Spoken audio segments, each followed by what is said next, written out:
Annie Frey, Ryan Wiggins, Brad Range. That's us. That's right. Gotta love this American ride. What do you want from me? I'm not America's sweetheart. For goodness sake, kid. Keep your voice down. Your father's listening to the radio.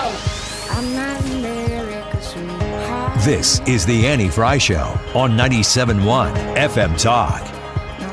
And welcome to the show. I'm Ryan Renker, filling in for Annie Frey today on this Friday. Brad back in the studio in St. Louis. And I got to say, Brad, your whole team abandoned you today. Yeah, everybody is gone. Hopefully it doesn't feel too bad. You don't take it personal, though, when everyone leaves you alone. No, this is my time to shine. It gives me the opportunity to have some fun here with you, and I'm looking forward to working with you today. And I saw in the big headline, soon, Trump hosts Mamdani at the White House. That's a pretty big deal, Trump and Mamdani meeting. What do you think is going to come from a meeting like that?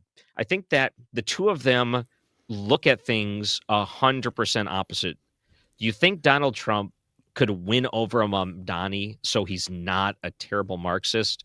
Or do you think they're going to collide, things are going to explode and get exponentially worse? I think it really depends on the attitude that Mamdani brings into that Oval Office, because I do know that Trump is a deal maker and he likes to make deals. So if Mamdani comes in with an idea that, hey, I can make deals with this man, he's not literally Hitler, I can actually work with him, I can do the good things that we need to do, then I think that they could have a positive, substantive meeting.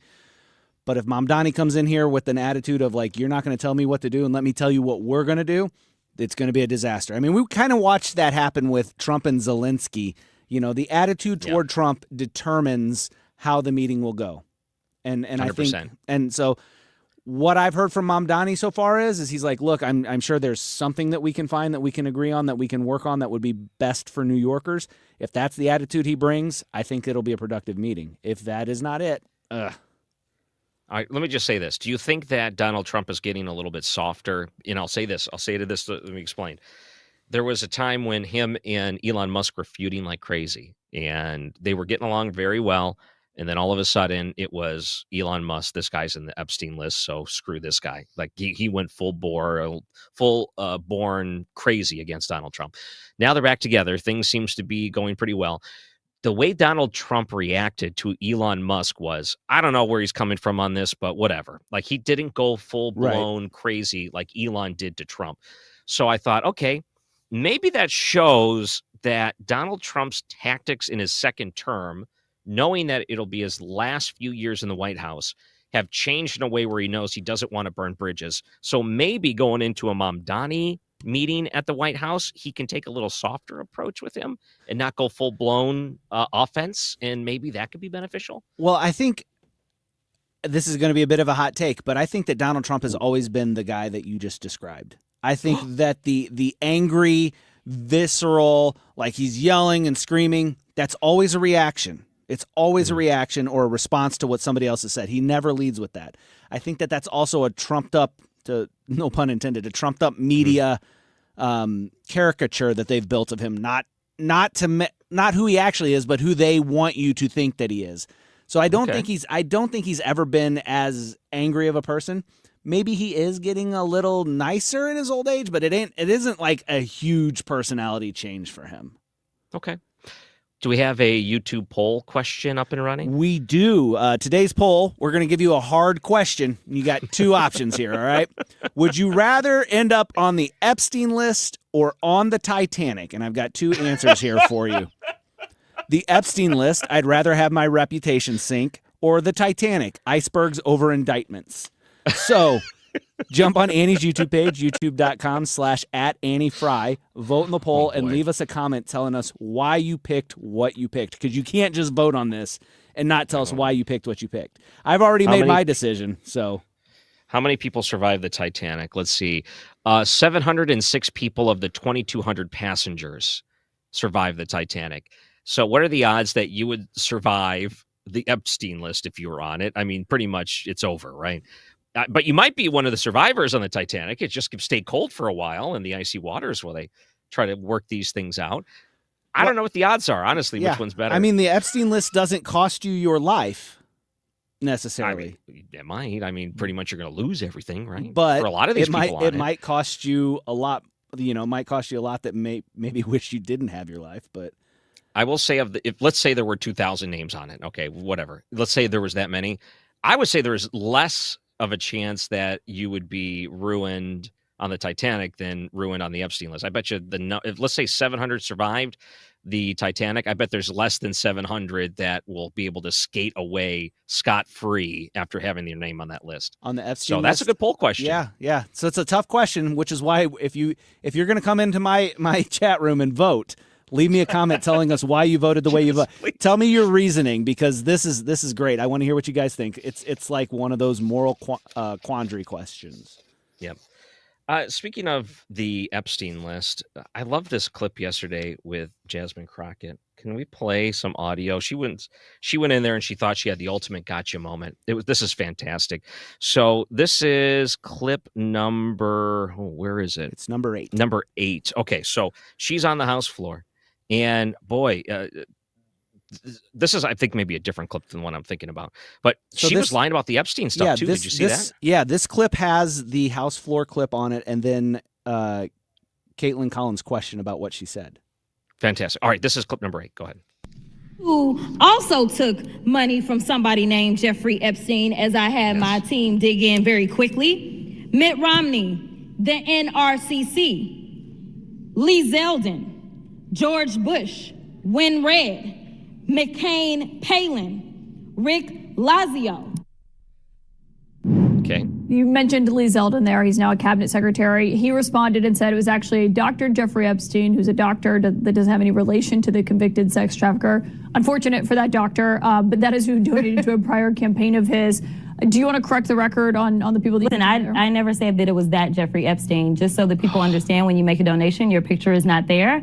And because they decided to spring this on us in real time, I wanted the Republicans to think about what could potentially happen, because I knew that they didn't even try to go through the FEC. So my team, what they did is they Googled, and that is specifically why I said a Jeffrey Epstein. Unlike Republicans, I at least don't go out and just tell lies. Because it was not the same one, that's fine. But when Lee Zeldin had something to say, all he had to say was it was a different Jeffrey Epstein.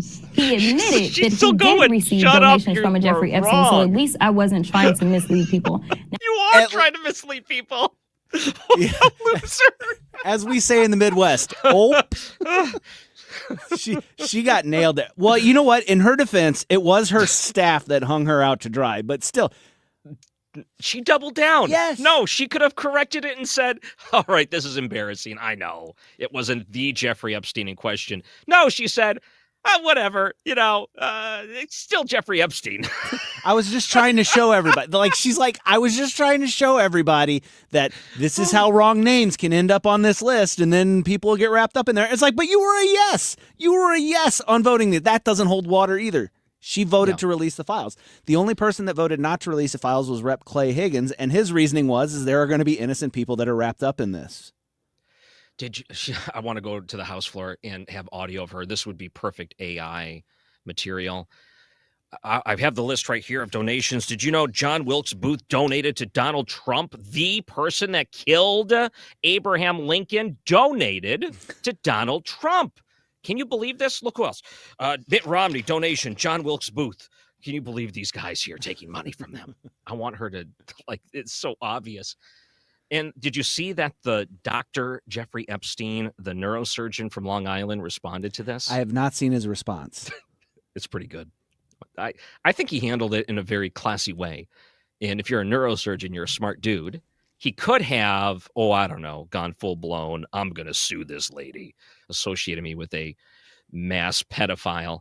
But instead, he said, quote, I think I should contribute money to Jasmine Crockett and then let everyone know that she also took money from Jeffrey Epstein. Skill. How crazy is that clip, though, where she's like, I don't know. I'm just going to read it. I don't know what I'm talking about. To me, that says, does she know anything she's talking about?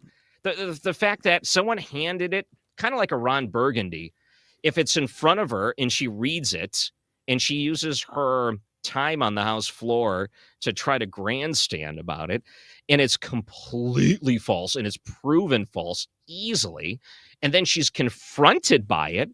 And then all of a sudden we turn around and say, okay, do you want to correct the record? And she says, no, it's still Jeffrey Epstein. Why would you listen to anything she says? Well, it makes her sound vindictive and mean, which is like, now you have to question every the motive behind every negative thing she says. A, is it accurate? B, is she just saying it just to get at somebody or to get somebody, which is not really what you want from your politician. You want them to actually, be productive. Yep. So we have Bill Eigel that's going to join us in the next segment. That'll be fun, right? Yep. He's got he's got an initiative petition that he's introducing in St. Charles County. Wants to act something that's not popular at all. I don't know anyone that likes this. Can I say, when I moved to St. Louis for the first time and someone said, oh, you have a personal property tax. I'm like, what are you talking about? Well, personal property? What is that? Yeah. And then they explained it to me. And all of a sudden I found, wait, people have to do that here? Like, that's the only place I've ever lived. And I've moved so much, like Dr. Johnny Fever. I've moved across the radio dial in different cities. Didn't even know this existed until I moved to St. Louis, and it's widely unpopular. And can I say, even when I had to move out of the area, I still got hit and had to pay it on the way out. It's like they wave at you and say, don't forget to send us your money. Not a great exit out of Missouri because of the personal property tax. So we'll talk to him about that. Not a fan. All right, I'm Ryan Recker, filling in for Andy Frey. Looking forward to spending the rest of the show here with you. And online, if you want to watch the video feed, if you're on YouTube, go vote in the live chat poll. Brad, by the way, what's that poll again? It is, would you rather end up on the Titanic or on the Epstein list? It's a tough question. I'm honestly excited to find the results of this from the audience. You're listening to 97.1 FM Talk. It's all been done. It's all been done. The Retirement Advisory Group, they're online at retirementkey.com. You can call 314-993-9494. That's 314-993-9494 and talk to the amazing team at the Retirement Advisory Group. Connect with Thomas Helbig, Bob Kershaw, Tammy Kershaw, and talk to them in a no-cost, no-obligation review of your retirement, how they can help you prepare for the whole schmo, the whole retirement. A personalized structured income plan that's going to make you feel comfortable, worry-free even, about enjoying those years that you've been saving up for so long. They'll show you how much income you're going to have in retirement. They're also going to be able to tell you how long your money will last. This will make it so that you can actually retire with confidence. And all it takes is a phone call and a free meeting with the Retirement Advisory Group. Thomas Helbig, Bob Kershaw, and Tammy Kershaw are waiting. 314-993-9494. 314-993-9494. Online at retirementkey.com. Woke radical liberals are screwing up this country, but Congressman Jason Smith is fighting back. He backed one big, beautiful tax cut for working families, ending Social Security taxes for nearly all seniors, and taxes on tips and overtime gone. So call Congressman Jason Smith at 202-225-4404 and thank him for backing working family tax cuts and putting America first. Paid for by American Prosperity Alliance. Hanson's Tree Service honors local veterans through Operation SOS, Serving Our Soldiers. It's a once-a-year program that provides free professional tree care to a few deserving veterans or military families. If you know a veteran or military family who could use a helping hand, nominate your hero today at hansontree.com. Sponsored by Progressive. We make the claims process easy so you can get back on the road in no time. It's why over 43 million drivers trust Progressive. See for yourself at progressive.com. With conviction and clarity, The Annie Frey Show on 97.1 FM Talk, St. Louis Conservative.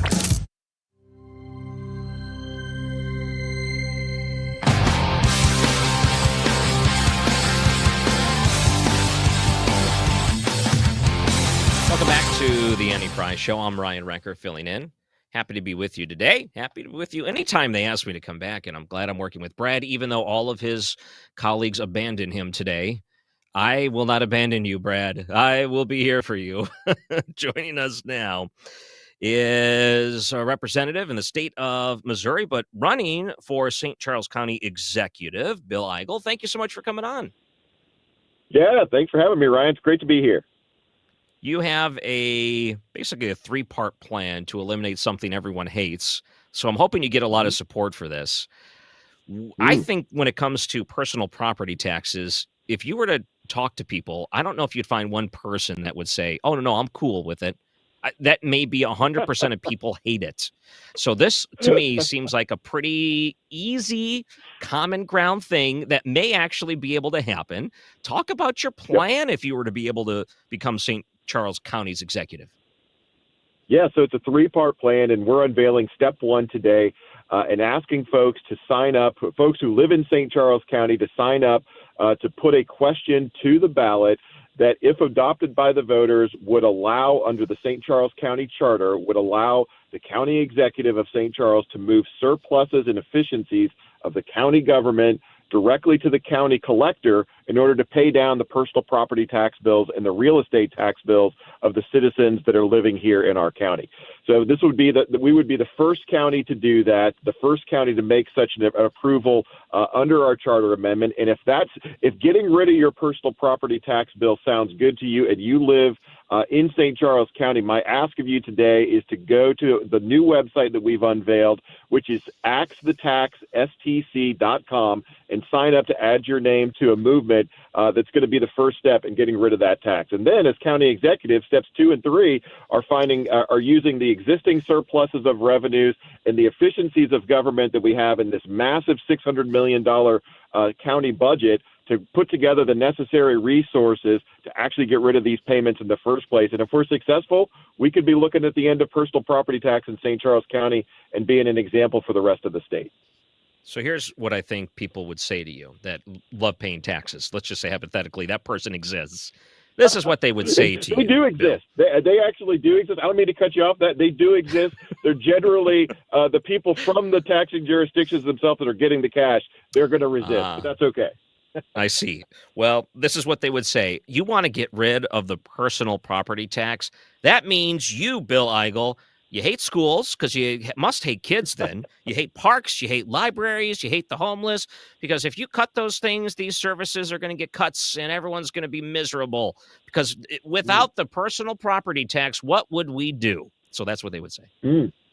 Yeah, that is exactly what they would say. And, of course, that's what they've been saying to me as I've been trying to get rid of the personal property tax statewide during my days in the Missouri Senate for almost a decade now.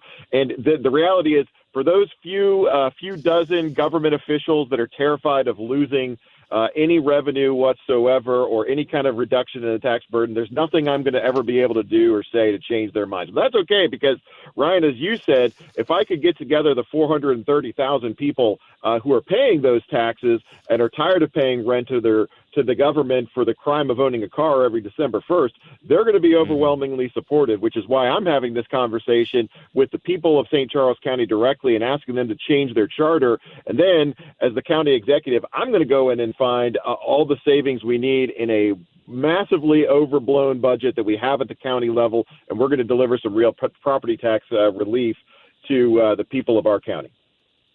Well, you're saying people that follow the law when it comes to owning a car. How many times do you find people just evade it altogether? They don't register their vehicle. They put on a fake temporary tag or no plates at all to try to get around that in order to get and this is what they say too. You hear the argument, we're so poor, we can't afford to own a car with the personal property tax. So that's why we don't do the plates. And you know what? The police are overwhelmed. They can't stop every single person because there's so many other crimes that are happening across the region. So, get rid of it altogether. Why punish the people that are following the law and then the ones that don't get away scot-free?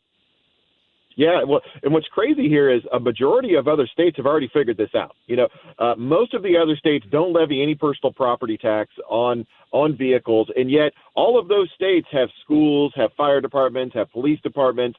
They've been able to fund their services, but they've done it because they aren't wasting as much money as we are here in Missouri. Now, I've already gotten a tremendous amount of experience seeing all the waste up in Jefferson City, but what folks don't realize is in St. Charles County, we are wasting tens of millions of dollars because we've kind of had an administration up there in St. Charles County with Steve Ellman, who've been there for so long that they've just gotten used to wasting our tax dollars and not really doing anything to bring down that tax burden, and that's where we stand today. Yep. Can I tell you? So, of course, I lived in the region for a long time, but now I'm here in Michigan. Can I tell you what they did in Michigan here to try to offset some of these things? I couldn't believe the amount of phantom jobs that the government had on the payroll. Are you familiar with this concept? Because that's how they're trying to solve problems like that in Michigan. They're trying to get rid of these quote unquote phantom jobs, meaning the job was approved, but they never filled it, but they kept the money anyway, even though they didn't fill the job, just in order to try to pad the accounts. And I thought, this is ridiculous. There's so much money that governments pull in. You can find it if you reprioritize. And it sounds like that's what you're doing. Absolutely. Actually, you're talking about Michigan. They do that here in the state of Missouri, too. In fact, down in Jefferson City, we have a state workforce of about 55,000 individuals on the books. But at any given time, 5,000 to 6,000 of those positions are empty, and yet the dollars go to the state departments, and there doesn't seem to be any accountability there. When I was running for governor, we were talking about getting rid of those empty positions and using the savings, which would have been somewhere between $400 and $600 million every year, to actually bring down the statewide personal property tax burden. But of course, that's a change that the status quo and the people that have been in office the longest don't want to consider. So we're going to go after this at the local level. And absolutely, the county of St. Charles has a $600 million budget where a lot of the same abuse is going on. We're going to go after that. We're going to cut the taxes. Okay, so the website, Axe the Tax, STC, so like St. Charles, STC.com, is that right?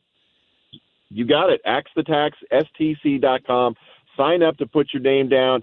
We have to get, it's one thing I would note for your listeners is we have to get a physical signature in order to submit that to the county election director. So if you sign up online, somebody from my team is going to reach out to you so that we could come by and get a physical signature from you, or we'll let you know where we're collecting signatures at so that you can visit us. But either way, we've got a lot of signatures we need to collect. We're getting started this month. And of course, the timing is great because, of course, folks are starting to pay those bills. And I think there's going to be a lot of interest in how we get away from this moving forward. Can I say what it was like when I moved to Michigan? I got a kick in the butt from Missouri on the way out because I moved in January after the cutoff. So I'm living in a different state for 11 and a half months of the year. And they send me a bill. Oh, you forgot to pay your personal property taxes because you lived here for a couple of weeks. What a pain that was. Just get rid of this. No one likes this. You can make it up in other ways. Yes. Well, and not just personal property tax, but if you collectively look at all the taxes that we're paying as a society right now, it's more than it's ever been, adjusted for inflation. And even though the level of taxation that's being levied on Americans and Missourians is greater than it's ever been before, I haven't met a single person that feels like they're getting more from government than they ever have before. So it's time to bring this burden down. Folks are very worried in this coming year about affordability. What government officials ought to be talking about to make society more affordable is bringing down all the different taxes that we have to pay. My plan as the county executive in St. Charles County is we're going to start with personal property tax and move to real estate taxes once we're done with that. Oh, now that's going to be a big one, too. What you're saying is for all the people that are wanting to move out of St. Louis, you want to welcome them into a place where they're not going to lose all their money in taxes. Is that what you're saying? That is exactly what we're saying. Now, we've already been the beneficiary of that because things in St. Louis County and St. Louis City have been going so poorly. But we're going to really unleash what kind of economic activity that we can see in St. Charles County, and wait till we get rid of some of this burdensome taxation, and it's going to be pretty spectacular. BillEigel.com. But if you want to find out more about this elimination of the personal property taxes, Axe the Tax, STC.com. Thank you so much for joining us today. We really appreciate it. Good luck to you. Awesome. Thanks for having me. We'll talk to you soon. And I'm Ryan Recker, filling in for Annie Frey. I would advocate that we are taxed enough. I want to see it move in the opposite direction. We move in the let's tax more. Let's go to the ballot. Let's add more millages. Let's do more of this. Let's send more money there. Man, we got to take advantage of the opportunities where it moves in the opposite direction every once in a while, because it only goes up. Be nice for them. Once in a while, you can get it to go down, and this is one of those times, it sounds like. Be nice to get them to stop spending instead of, raising taxes to pay for more programs or whatever it is they're spending that money on. reprioritize. That is the key. I'm Ryan Recker, filling in for Andy Frey, 97.1 FM Talk. Small things, true care, truth brings. I'll take one lift. You're right, best trip. Always, I know. You want to retire soon, but everyone keeps telling you to wait until you're 65. After all, that's the age that you qualify for Medicare and you're close to full retirement age. I'm Marvin Mitchell, president of Compass Retirement Solutions.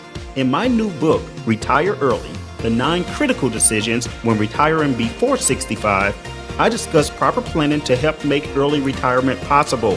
When to take Social Security, what to do with your 401k, health care, how to maximize retirement income, and much more. Get a complimentary copy of Retire Early by calling 1-800-743-8510. That's 1-800-743-8510.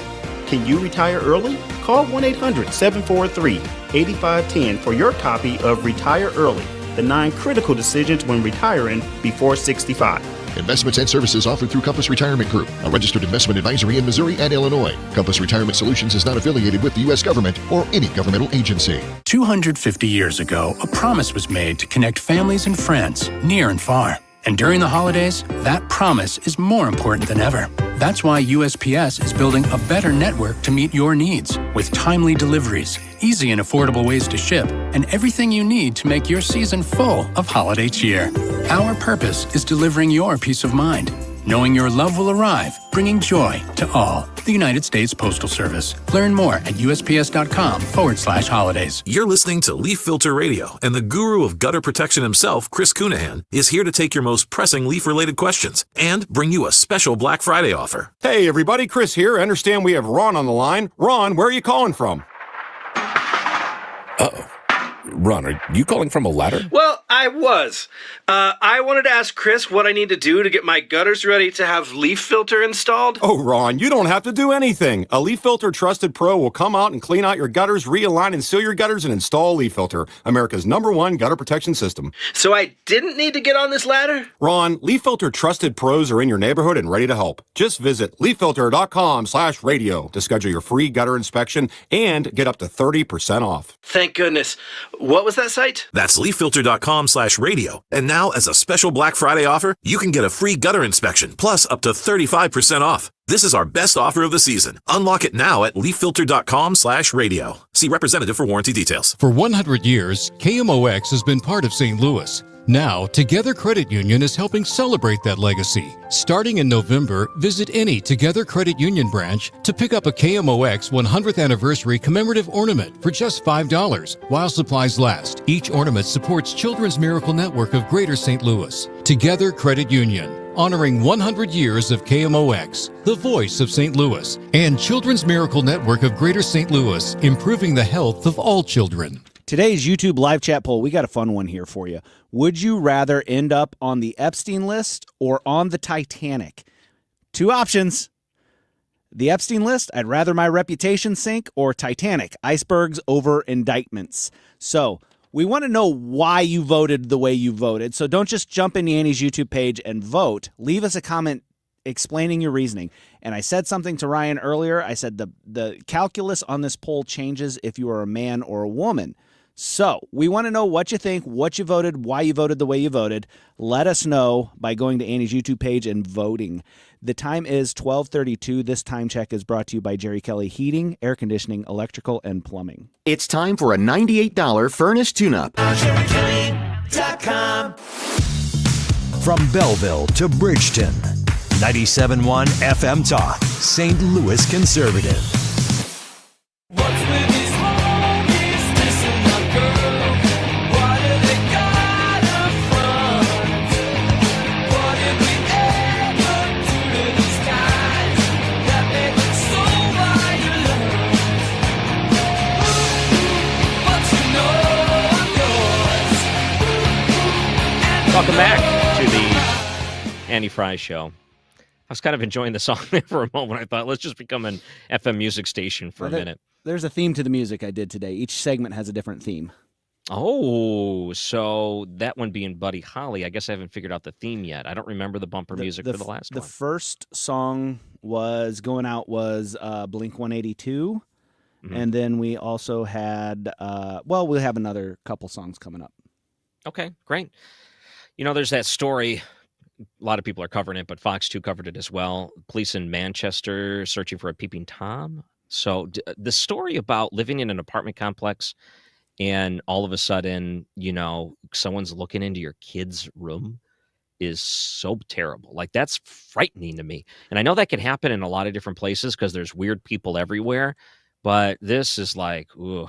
Can we play some audio from that? Sure. This is clip number 7 from the story from Fox 2. People who live in this apartment building have been adding blankets over their windows, new security cameras as well, wondering what this alleged peeping Tom's intent could be. That close to the window absolutely nauseates me. Melinda de Blasi, disgusted, watching a security video of a man peering through her young grandchild's window late at night. But it's very frightening. We don't know his intentions. We don't know why he's doing this. It's very creepy. It's very scary. I guess we'll never know his intentions. I think I can figure it out. I don't think that they would be good. I mean, like, what? Definitely not. What reason do you have for looking in somebody else's window? You're a pervert. Or you're that's looking the only at, thing, right? Yeah, or you're looking for the stuff that you can steal from their house. Outside of that, it's not your house. Stop looking in the windows. What's worse, a pervert or a thief when it comes to someone sneaking around and looking through your window? Well, if it's your kid's window, pervert. Mhm. And here's what I would say. We should have said this with Bill Eigel there. Maybe we can make it a law that if you catch someone peeping through your kid's window, you're allowed to beat them to the point of death. Not there, but just before, without punishment. I would support that. Well, see, I was going to ask you because, like you said, this is scary thinking about somebody looking through your window at your kids. I don't have kids, but the thought of somebody looking through the window doesn't scare me. It enrages me. Stop! Like, you freak! Stop it! And I'm like you said, I would be inclined to go to jail for teaching this person a lesson. Well, that's why we need to change the laws. I mean, you should be able to beat them with a baseball bat, nothing sharp, until police come and arrest them, and then you have no repercussions whatsoever. I would fully support that. I think most people would. There's been instances in the judicial system where things like that have been allowed, where they've looked the other way because the jury definitely sympathizes with the dad in that situation. Yeah. So police are searching for this peeping Tom. If you are that peeping Tom and you are listening to the show right now, yes, I would beat you with a bat. I mean, there's if I caught you at my place looking into my kids' windows, there's no question about it. Yeah. And you deserve it. So I'll just put it right there. You deserve it. You've earned it. You've earned it, yeah. So that was an apartment complex, meaning, did you see the video where it showed, and basically you have like the sliding glass windows in like a shared large backyard area, and there's not a lot of space back there, so it's not very spacious. It kind of almost looks like it goes down into like a drainage ditch or something along those lines. So when you're going through the apartment and there's some shared areas that you're kind of walking through to get, so you don't have to walk all the way around the apartment complex, and some go maybe to an upper level with the staircases. But I will say that it looks like if that one got hit, there's probably a lot of them in that whole area that got hit. Oh, yeah. And they're on the lookout. I advocate for getting a home security system where you can get those little monitors, and if there's an alert outside of your place, not only would the light pop on, that's a big deterrent, but you get a video evidence of what that is. I think of all the things that I'm very private when it comes to my security, I'm very private when it comes to social media, what I post online. I don't want people knowing a lot about me personally and my family. I don't post photos of my kids, things like that.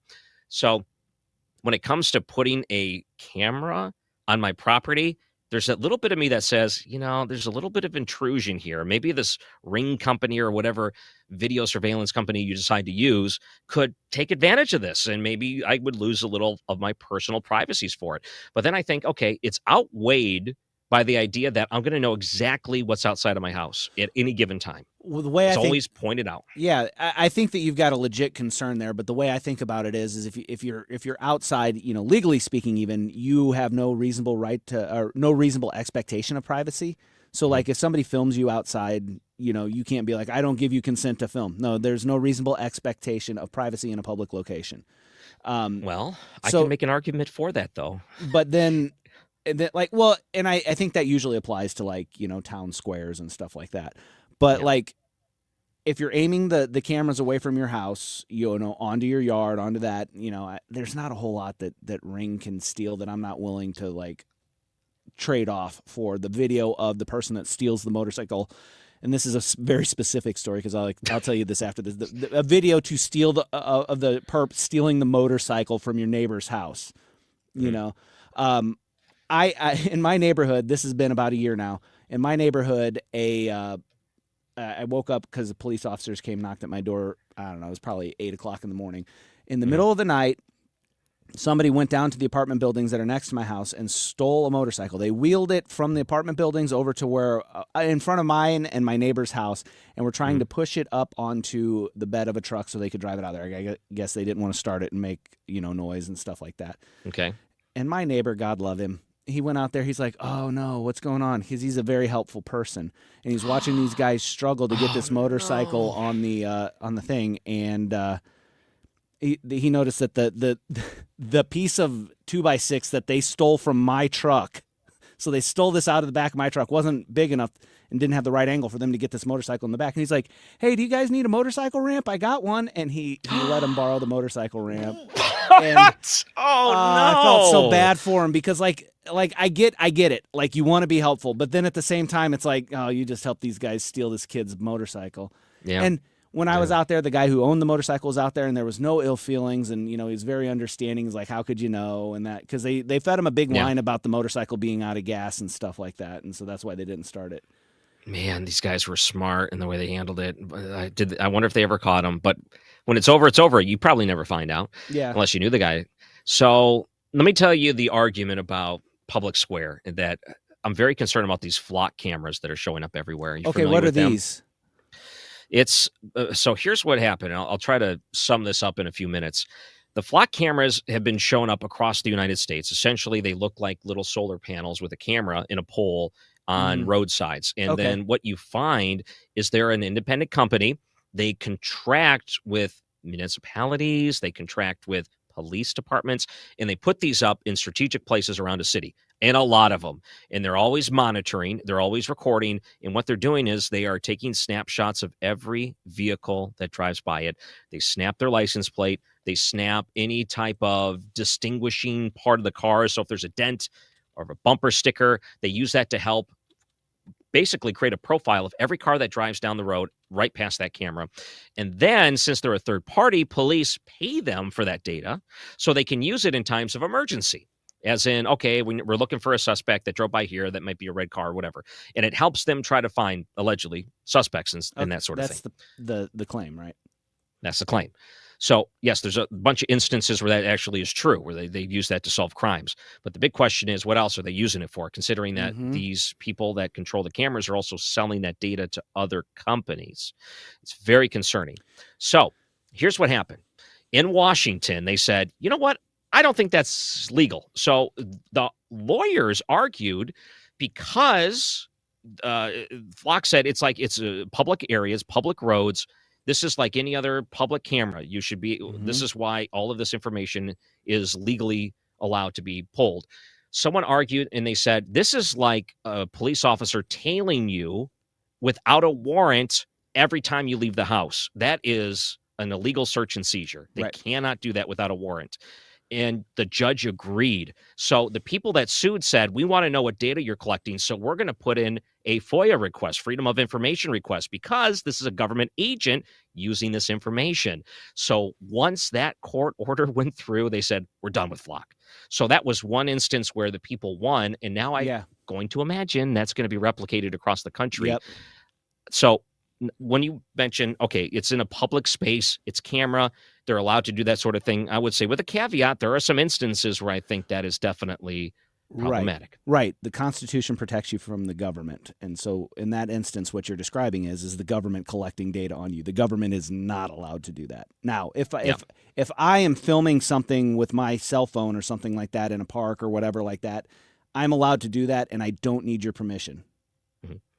Well, what they're saying is, even though this was a third party, it wasn't technically the government collecting it, but the government was using the collected data. So that's why they were allowed to step in and use and say it was one and the same in that instance, if you contract with them. Yep. So who's to say? Well, same thing with Ring cameras. The police in Ring have the same type of agreements. You see the neighborhood apps that come up where people will sometimes voluntarily put this up, but sometimes police will get a warrant to get this information if they see a camera and the person doesn't want to voluntarily give it up. There's instances where these camera companies and some of these other people have the same type of agreements with police. That's a government agency. Yeah. So how do you get around that? And when it comes to privacy, that's one of the big modern questions right now. Yeah, they've established, and even during COVID, they've established that the government is not allowed to use private companies to end around the Constitution, and that's kind of what they were talking about with the censorship when they were talking about social media censorship. Eric Schmidt sued Missouri v. Biden. He sued on this. He said, you cannot do that. That is unconstitutional. It's the exact same principle. You can't, the government can't use a private company or a private individual to end around the Constitution. They are still beholden to the Constitution, no matter where they source the video or whatever they're collecting. Yep. There's a lot I want to get to on the show today. I want to talk about Kevin Spacey. This is such a crazy, crazy story. I do want to talk a little bit about the sedition comments. Then I'll tell you the Democrat video that came out and the response from Donald Trump. Wow. So what I thought was in the next hour, maybe 20 minutes from now, a little after 1 o'clock, what we can do is maybe take some phone calls if people want to talk about this with us. We have some clips to play. It's so funny. I think I found the far left, the far right, in the middle comment on this. So what I think I'm going to do is I'm going to play all 3 takes. You don't have to agree with any of them. You just have to tell us what you think about it. And we're going to do that a little after 1 o'clock today. We'll take some of your calls and open up the phone lines for it. These sedition comments are, man, it's the big thing everyone's talking about. And on top of that, maybe we'll have to get this after the break. Is there an ultimatum when it comes to peace between Ukraine and Russia? Well, it looks like that may be the case, and it looks like it may be close, as some indications when it comes to Secretary Rubio and Zelensky and the talks that they have. We're going to talk about that after the break. I'm Ryan Recker, filling in for Annie Frey on 97.1 FM Talk.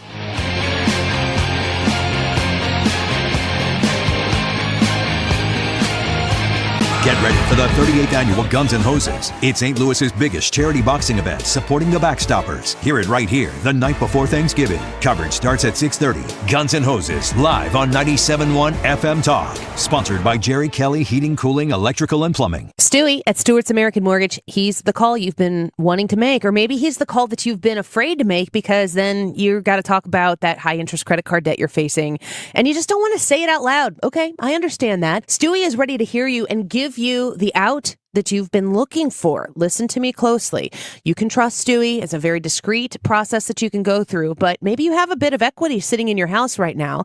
And if you were to consider a cash out refinance on your home using the Bagel loan, which means that you refinance your home at no closing cost fees to you, you could potentially get rid of that high interest credit card debt with a Bagel loan refinance and start the new year off right. Does that sound like a breath of fresh air for you? It's absolutely worth a phone call, the text message. Reach out to Stewie and tell him Annie sent you and ask about the Bagel loan. 314-324-4440. That's 314-324-4440. Google the Bagel loan for more information. NMLS number 226715. To have a roof over your head, a nice roof over your head, is very important. That's Rick talking about his experience with Rhino Shield ceramic coating. We got Rhino Shield 18 years ago, and they're very cooperative on getting us the right paint. They're in and out and done in no time. Once it was finished, looked great. We were very happy with it. The main reason Rick called Rhino Shield is because it's backed by a 25-year transferable warranty. We've watched a lot of people get their house painted 3 or 4 times, and we haven't had to do any of it. I don't know about you guys, but I don't want to have to paint it every 5-7 years. Take a tip from Rick and put down the paintbrush and call Rhino Shield for your free evaluation. 877-25-RHINO. 877-25-RHINO. Or visit 877-25rhino.com. We got Rhino Shield 18 years ago. Financially makes sense, especially if it's going to last like this did. Still looks great. Call now. 877-25-RHINO or 877-25rhino.com. Don't paint, don't Rhino, go Rhino Shield. Never paint your house again. Rhino Shield. This is the Annie Frey Show on 97.1 FM Talk, St. Louis Conservative.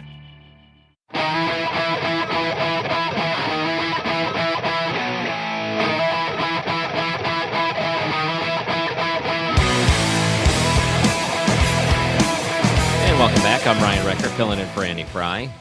Brad, did you say there's some tickets to give away today? Is that right? Yeah, we're giving away Guns N' Hoses tickets, which will be the fight is on next Wednesday in the evening. I don't have the exact time right in front of me, but we'll be giving away 2 tickets today, so you want to keep listening, probably in the 2 o'clock hour.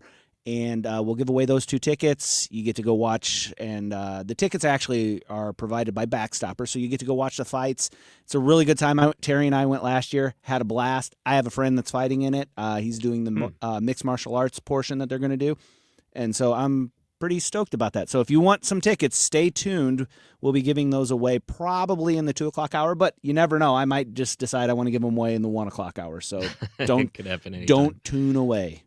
Yep, awesome. You see Kevin Spacey said he's homeless, practically homeless. I have not. Are you familiar? Well, he's like, okay, no one wants to hire me, man. I lost my home to foreclosure in Baltimore. I'm living suitcase to, out of my suitcase and Airbnbs and hotels, trying to scrap together gigs. And Kevin Spacey says, I literally have no home, as he's working as a nightclub singer in Cyprus. That's what he said, nightclub singer. In Cyprus. Isn't... That's like a road trip. That's what? That's is that an Italian island? I'd have to look it up. Sicily and Cyprus. Two-time Oscar winner lost his Baltimore home to foreclosure. Said stop just short of calling himself homeless, but he said it's not great. When asked how he's doing, not great. But it sounds like he's kind of he's got a roof over his head, so it sounds like he's at least able to find a place to sleep. But it means that he's kind of like paycheck to paycheck now, like most people are. But he also probably has a couple of Oscars. Do you think he travels with them, the Oscars, wherever he goes in his suitcase? Man, if he's really that hard up for money, he's probably putting those things on eBay and selling them. I wonder how much that would go for.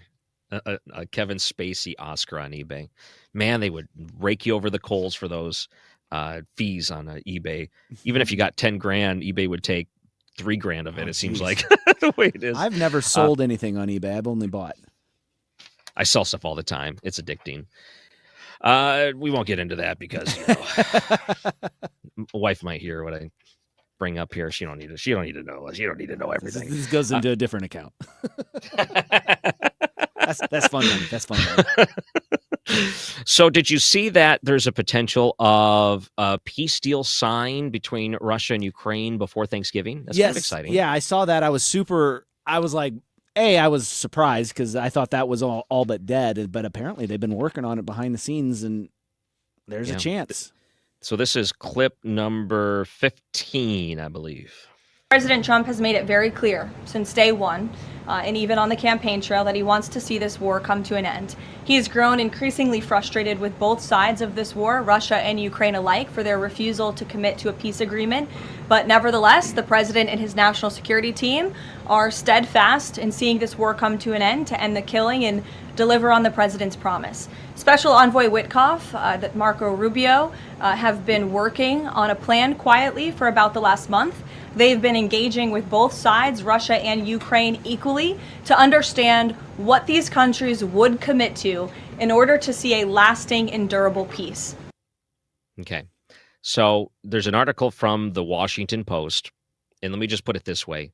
Because it's from the Washington Post, they have to find a way to try to spin this into a bad thing for Donald Trump.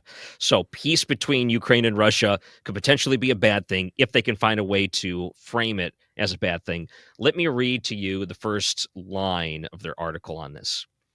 The White House is pressuring Ukraine to sign on its new peace proposal by Thanksgiving or lose U.S. support to the country, according to 2 officials familiar with the talks, speaking on the condition of being anonymous to describe sensitive diplomatic discussions. Let me just put it this way. I don't think that Americans care how it gets done. They just want it to get done, don't they? Yeah. So Washington Post tries to spin this into a bad thing. Like, can you believe that they're pulling their arm and they're forcing this to happen, this terrible Trump guy forcing peace between these 2 countries? To me, it sounds like they were trying to make this sound like it's a bad thing. Yeah, and that's kind of like what I've read is that Ukraine might have to give up a little more territory than expected. I think that there's still a contingent of people out there that believe that Ukraine won't have to or shouldn't have to give up anything. And from a moral standpoint, I agree with that. Russia had no business going into Ukraine and stealing and shooting and killing people and trying to take over the country. They had no business doing that. But the reality of the matter is Russia did. Russia has made territorial gains within Ukraine, illegally, wrongly, incorrectly. But I'm not willing to put American boots on the ground to retake that land for Ukraine.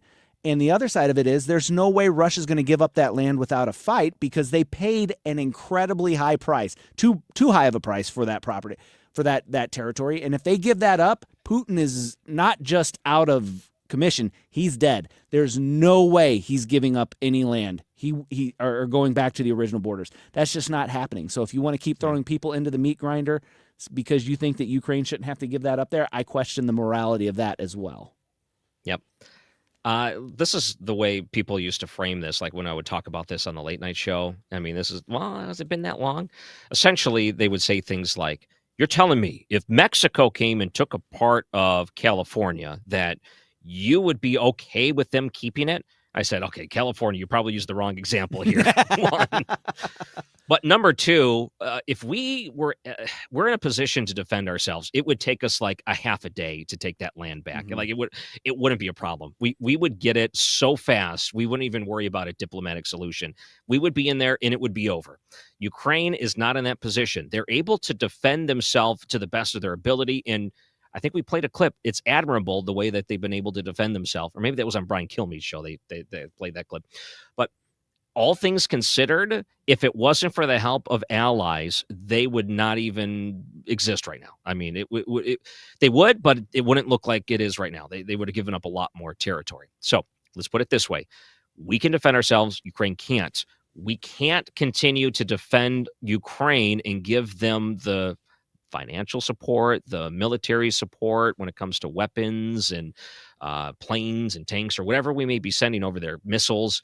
We can't do that forever. It has to end at some point. Ukraine has to realize that if they don't have our support, you're going to wish you only had that little bit of land you gave up because it's going to be a lot harder on you. So you got to make the deal, and it's not one you like. I get it. It's not one you have to like. I get it. But it's the one that's going to stop this, and that's what we need right now. Yeah, very rarely. You can't always get what you want, but sometimes you get what you need. I was going to say, very rarely do you ever get happy endings and the perfect storybook ending to real-life situations. Sometimes you just get a bad ending. There are no good options. That's right. Like the poll question. Like the poll question, which is, would you rather end up on the Epstein List or the Titanic? I love this poll question. Are we getting a lot of people participating so far today? I've got some chats starred. I haven't seen the number. We've got 74 votes so far, which is pretty good for the first hour. All right, we need to get more. If you haven't voted yet on the YouTube poll, go do that. And one of the big thing, the sedition comments, the stuff that the Democrats put out, the response from Donald Trump. We're going to take some of your calls in that next hour, too, on 97.1 FM Talk. So I want to talk to you about HomeshieldFoundationRepairs.com. You've heard me talking about Matt Hayes. You've heard me talking about the various types of services that Home Shield offers folks when it comes to foundational repairs. There's a lot of things that are wrapped up in that. And if you go to their website at HomeshieldFoundationRepairs.com, you can peruse the different services they offer. But I want to speak specifically to those basements that are taking on moisture, and every time it happens, it's a gut punch. I mean, some of you have bailed out water from your basement before. The other folks out there right now know that water is getting in. Maybe there's a crack that's gotten a hairline crack that's gotten a little bit bigger, or God forbid, you're starting to see maybe some bowing in the actual walls of your basement, your foundation. Yikes. Get rid of that problem. Get rid of the pit in your stomach. Every time there's rain, even in the forecast, reach out to Home Shield Foundation Repair. Call Matt Hayes at 314-227-9636. 314-227-9636. HomeshieldFoundationRepairs.com. It's time for you to get to know my friends at Lit Cigar Lounge in Chesterfield, where luxury meets comfort. Mark Cox here. They have a great selection of rare bourbons, whiskeys, craft cocktails, anything you like to drink, cold beer, premium hand-rolled cigars from the finest makers in the world. Even private lockers that are available if you choose to. Perfect for date nights or business meetings, and live music every Friday night. Family owned and operated. Check them out In Chesterfield at the District, it's litstl.com. There's a lot on the line in divorce. This is Joe Cordell of Cordell & Cordell, the largest family law firm in the country, with over 35 years of helping clients navigate divorce. Divorce touches all areas of your life: your home, savings, retirement, and of course, kids. So when you find yourself facing divorce, you need a partner you can count on. If you are facing divorce, contact Cordell & Cordell today at 1-855-GET-LEGAL. The choice of a lawyer is an important decision and should not be based solely upon advertisements. 600 Kelwood, St. Louis. Do you owe $10,000 or more to the IRS like Mark? I've been doing home remodeling for 30 plus years, but the economy crashed. I wound up losing my home, losing my job, and on top of that, owing the IRS a ton of money. I owed the IRS $114,000. It really, truly was the worst part of my life. Then Mark found tax relief advocates. On news radio, I heard about TRA, and I thought, what's the worst that could happen? So I picked up the phone and I called them. When it was all said and done, TRA settled my $114,000 debt for $100, and I'm telling you, I was ecstatic. Could not believe it. Would recommend TRA to anyone. If you owe 10 or even hundreds of thousands of dollars to the IRS, don't lose hope. Do what Mark did and call TRA for a consultation. But TRA did. They gave me a second chance, and I'm forever grateful. Visit TRA.com or call 800-491-9914. 800-491-9914. That's 800-491-9914. KFTK FM Florissant from the Kaufman Townsley St. Louis's Injury Lawyers Studio. Call 314-500-5000. That's 314-500-5000. All on the free Odyssey app. The ball's in their court. I'm Chris Foster, Fox News. Ukraine and Russia have received the Trump administration's plan for peace. Russia's President Putin says it could form the basis of a final settlement. Ukraine's President Zelensky spoke with Vice President Vance about it today. President Trump says he wants an answer from Ukrainian President Volodymyr Zelensky by Thanksgiving Day on a 28-point peace plan to end the war with Russia. We're in it for one thing. We want the killing. You know, they lost 25,000 people last month between the two countries, 25,000 people. It's out of control. Speaking on the Brian Kilmeade Show on Fox News Radio, President Trump says a deadline could be extended if negotiations are going well. The proposal would require Ukraine to cede territory to Russia and cap the size of its military. At the White House, Jared Halpern, Fox News. The president, during that same interview, talked about a meeting set to happen next hour with New York City's mayor-elect Zoran Mamdani, who the president's called a communist. I give him a lot of credit for the run. He did a successful run, and we all know that runs are not easy. But I think we'll get along fine. Look, we're looking for the same thing. We want to make New York strong. And, you know, there's such a different philosophy. He also talked about a social media post of his suggesting that Democrats in Congress urging military members to refuse what they call illegal orders are guilty of sedition, punishable by death. He said, I'm not threatening them. And he said, I would say they're in serious trouble. In the old days, it was death. Still, before the president made that comment, one of the Democrats says that the president's comments about that video have triggered hundreds of death threats. Fox's Peter Ducey at the White House. A sheriff's deputy is shot and killed serving an eviction notice in Vero Beach, Florida. Another and a locksmith are wounded. So is the suspect hit by return fire. He was being kicked out of the house by his mother. The suspect and locksmith are said to be in critical condition. Deputy Terry Mashkow was 47 years old, spent 25 years with the Indian River County Sheriff's Office. America's listening to Fox News. An official message from Medicare. Medicare plans change from one year to the next. And this year, it's important for you to review your current coverage and compare all your options during Medicare open enrollment. Compare health plans, drug coverage, and costs. See if you can save some money, and don't forget to make sure your drugs are covered. Open enrollment ends December 7th. Visit Medicare.gov or call 1-800-MEDICARE. Paid for by the U.S. Department of Health and Human Services. As a mom, comforting my family is what I do best. Vicks Vapor Stick provides soothing, non-medicated Vicks Vapors in an easy-to-apply stick, and it dries fast, so there's no mess. I use it to comfort myself and my family. Thanks, Mom. Vicks Vapo Stick, soothing comfort for the whole family. And try Vicks Vapo Shower Max for steamy Vicks Vapors when you need more comfort for yourself. Use as directed. Air Comfort Service, heating, cooling, and insulation. Weather. The wet continues. Periods of rain and some thunderstorms around. There could be some heavy downpours from time to time. 62 for the high. The rain will continue up until about midnight or so. 45 for the low. Rain shutting down is going to be a slow process. Saturday, mostly sunny, 62, and Sunday, sunny, 64, more rain early next week. This is 97.1 FM Talk. Chief Meteorologist Dave Murray. The Annie Frey Show is sponsored by Air Comfort Service Heating, Cooling, and Insulation. Don't freeze as it gets colder. If your furnace isn't working, Air Comfort Service can get you back in your comfort zone fast with a service call for only $99. Get your furnace serviced. Visit aircomfortservice.com. Annie Frey, Ryan Wiggins, Brad Ray. That's us. That's right. Gotta love this American ride. What do you want from me? I'm not America's sweetheart. For goodness sake, kid. Keep your voice down. Your father's listening to the radio. I'm not America's sweetheart. This is the Annie Frey Show on 97.1 FM Talk. Hello, hello. I'm Ryan Recker, filling in for Annie Frey. Happy to be spending time with you today. Brad, even though your whole team left you and went to an early weekend, I'm here for you. Yes, and I'm happy to be spending time with you as well, Ryan. You know, today is a very important day. It's my dog's birthday, so how many happy years? Birthday, Molly. We think 8. So you guys, the birthday is the adoption day, basically, when it's a pound dog that they don't know anything about. So we guessed she was about 2 years old or so when we got her, and we let our son name her. So Molly was a great name for that sense, and she's been a great dog. Can't imagine life without her right now. So happy birthday to Molly. My wife, she always got in so much trouble.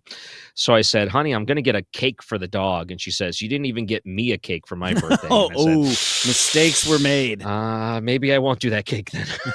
I think I'm going to back up on that claim.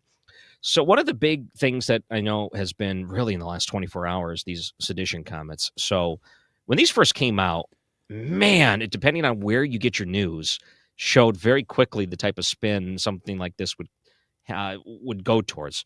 So what I wanted to do is try to find some comments from both sides and let you, the listener, get an opportunity to give your take. I wanted someone that's a little bit more reasonable than the major news networks. So what we're going to do is we're going to open up the phone lines this hour at 314-241-9797. And what I want to do is play 3 clips for you. Maybe we should summarize this first, Brad. So make sure I'm giving the right summary here. You had a group of Democrats put out a video, and essentially what they were saying, a message to the military, you don't have to follow illegal orders. That was their message. Yes. You have Donald Trump came on social media. True Social said, this is sedition. And sedition, if you don't recall, is punishable by death. Came back pretty strong to that video. The Democrats in the video, a lot of them put out secondary comments and videos saying that, they don't think their life should be threatened for telling them not to listen to the president. President coming back, and we've heard some comments today, including right here on 97.1 with the Brian Kilmeade show, where he said, this is how they used to handle it. And I'm not saying that's how we handle it. I'm saying this is how they used to handle it. Is that pretty much where we are today with these comments? Yep, that's where we're at. And then there's outrage everywhere. Outrage everywhere. So we're going to play 3 clips here. We can go to the left, we can go to the right, or what I think is perhaps maybe the more reasonable center when it comes to this. And you may be surprised who I'm going to play for it. Where do you want to start, Brad? You want to go left or right? Let's start on the left. Okay, so this is MSNBC. Joe Scarborough said that listen, people, you need to keep your eye on the ball. This is what it's really about. This is clip number 4. These Republicans on Capitol Hill know better. Saying, getting angry at anybody for telling troops don't commit illegal acts. It's just nonsensical. And then Donald Trump, because he's trying to distract from the Epstein files. Mm-hmm. He's trying to distract from the fact that he has the lowest approval rating that he's had in the second term. He's trying to distract from the fact that Democrats have the largest generic ballot lead that I can remember in my lifetime, 54-41. He's trying to distract from the fact that only 1 in 3 Americans say that they think Donald Trump is handling the government the right way. Okay. That was the left, MSNBC. It's all the big distraction for how terrible Trump is, including his involvement with Jeffrey Epstein. That's what the left is saying, the reason why he's coming so strong on a video like that. Okay, that was the left. Do you want to hear the right now? Yeah, Let's just go there. That's so this that is makes sense. Greg Gutfeld yesterday on his show. I think it might have been the 5 he was on, rather, urging and talking about the Democrats that were urging this on video. This is clip 2. Every one of these dopes is advocating something that won't cause them pain. Slotkin won't be dishonorably discharged. Kelly won't be court-martialed. But those still serving, they're the ones who will take the heat if they take the videos seriously. But worst of all, think globally. It's nuts that none of these people stopped and thought, maybe this isn't a good message to send to our enemies. Talk about subversion. So if you hear later that one of our guys flips over to China or Russia, remember the 6 Dems urging them to fight Congress's battles for them. It's advice given from the comfort of their Washington offices that they can now drive home from without getting carjacked because someone followed Trump's orders. Okay, so Greg Gutfeld's stance is the Democrats that are putting this video out, they're not going to pay the consequences of them essentially deserting their post because they believe Donald Trump is giving them an illegal order, them deciding what's illegal, what's not in that sense. That's kind of interesting, post, because he's like, it doesn't take a lot of bravery for you to suggest someone else do the dirty work for you, and then you have no repercussion whatsoever when that person follows what you told them to do. That was Greg Gutfeld. Now, do you want to hear the one I think is pretty close down the middle? Yeah. It's I almost didn't recognize him. You know how Superman puts the glasses on and he's Clark Kent? Well, Chris Cuomo now has a mustache. Does he? He's got a mustache. Oh, no. Yeah, if you want to look it up, apparently he's doing the No Shave November. Okay. So he's got a mustache, but he's shaving everything else. He's got a mustache. It's Movember. Movember is grow mustache and raise awareness for men's prostate cancer. Okay. Movember. I did not know, but that's why he has the mustache. He looks like Bizarro World Chris Cuomo, and he's on News Nation. And I will say this. I used to give News Nation a hard time when they first launched, and I find myself, I don't want to use the term enjoying them more, but I respect them more than I thought I would. Yeah, it's a good station. I definitely respect them more than I thought I would. Definitely more than CNN, MSNBC by far. Not even close. And I would say what they're doing there is a worthy thing. Like they're actually, I'm like, if they get me to say, I respect that, that's a good thing. It means whatever they're doing, they're moving in the right direction.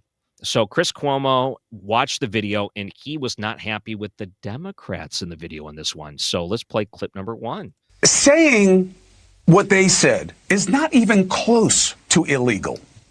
It is not even close to any legal or logical definition of treason. And if you watch this show, I said last night when it came out, it was wrong to put the duty to check a president on the troops. It's on you. You have a constitutional duty. What an ugly irony that it's members of Congress asking this. It should be citizens who might be asking that. You were supposed to check. It's why you raised your right hand. But what is it about now? They're looking for a fight. Why? Because you want them to. Because you want a muscular response to Trump. You want him to stop walking all over you. You want him to stop getting away with everything and him calling the game all the time and controlling everything. You want a muscular response. That's why you want Newsom on Twitter, acting like fools. We're all acting like fools. Why? Because I guess we don't know any better anymore. But I know we're playing with fire, and I know worse is to come on this course. I don't like it. I don't want it. I will leave my family. I will enter unsafe conditions to cover it. But if we don't reset and fast, we are asking for big trouble. Asking for big trouble. So Chris Cuomo, not happy with either side, but really leaning into the Democrats here that put the video out, saying that you're looking for a fight. Worse will come from this. We need to reset fast or we're going to get in trouble. I think that's right down the center in a moment like this. Chris Cuomo with the mustache for the win. How did that happen? Yeah. Okay.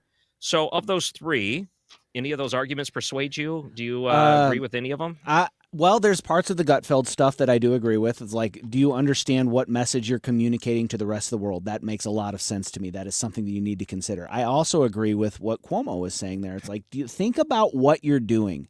So when I heard this message, I'm like, why is this the message in and of itself? Is there anything illegal or wrong about it? Is it sedition? No, sedition isn't the word that popped into my brain. Stupid is the word that popped into my brain. What are you warning against? What illegal orders have the military been given that you are worried about? And here's my concern with that. We are in a time in our country where there has never been as much political tension that I can remember. Political violence, people shooting at people, all of those sorts of things. And you've got a group of people on the left who are angry and on edge and willing to believe that literally Hitler is in charge of the U.S. government right now. There's a group of people. I'm not saying everybody on the left. So if you're on the left and you don't think that, I'm not talking about you, but you will have to admit that there are people on your side that feel that way. And you've got these people coming out there saying this, respected people, Mark Kelly, Slotkin, Rep Crow. These are all people who have served in the military or in the intelligence community in one way or another. And they come out there and what they're saying makes people think that he's actively doing it. He's actively encouraging the military to commit illegal acts. And the closest thing that I can think of that they would do that on, and the gray area one where they could actually point to and say, hey, maybe this is not legal. You should stop doing this, is the Venezuelan drug boats. Right, yeah. That's where they're at. But what they are risking is riling people up to where they would actually go out and commit violent acts against Republicans or against the president or something like that. And we're not in that position right now. We are not worried about this. Isn't a real threat.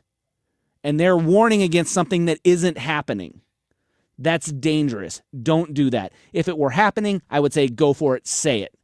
But it's not a real concern right now. Whew. Well, there's a lot of takes to this, and there's a lot of ways people look at it, and I'm sure there's people listening right now that want to have their take. Should we take some calls after the break, Brad? Yeah, we'll take the calls. Let's give those phone numbers again. Yep, 314-241-9797 is the phone number. And it's just one of those topics where I'm just really fascinated by, okay, where do you guys sit on this one? Because I am surrounded by a lot of different people that do not like Donald Trump. So I get to hear the opposite side of what I think all the time. So how about we try this for your take? Well, what do you think? I want to know. 314-241-9797. And as you call in here, we're going to take some of your calls right after the break, Brad. Sound good? Sounds great. And if you've called in and you're holding, don't go anywhere. We're taking your calls next. Right. We'll get them as they come in on 97.1 FM Talk.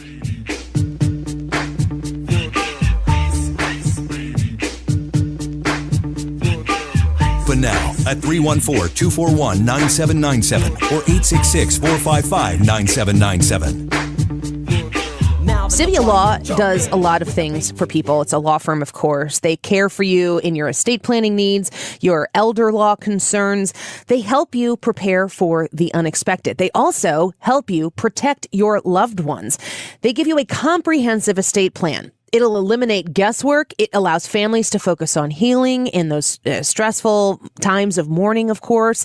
You can get ahead of this plan with the experts, the amazing team at Civia Law, and I've got an opportunity for you right now. If you call 833-995-WILL, call 833-995-WILL, Civia Law is going to waive the $300 fee for that initial strategy session. If you mention my name, Annie, 833-995-WILL, call Civia Law and get the ball rolling on establishing an estate plan. Get that will, trust, powers of attorney, all taken care of so that you are in control of what happens and you don't have to turn it over to the state, which costs time and money. 833-995-WILL, CiviaLaw.com. Doesn't it feel like you hear all the time from retired friends and family, I wish someone had told me this before I retired? Or why didn't anybody tell me this? Why is this not a class? Well, that's exactly why Financial and Tax Architects was founded.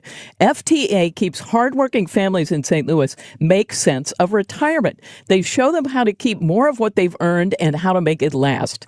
That way you can get some sleep at night. You don't have to second guess every expense leading up to retirement. You understand what's going on. Their Retirement Planning 101 class is a practical, no-cost course. They teach it at local colleges. It's just one night. You learn strategies to reduce taxes, plan your income, make confident decisions about Social Security and taxes and inflation. An FTA focuses on education.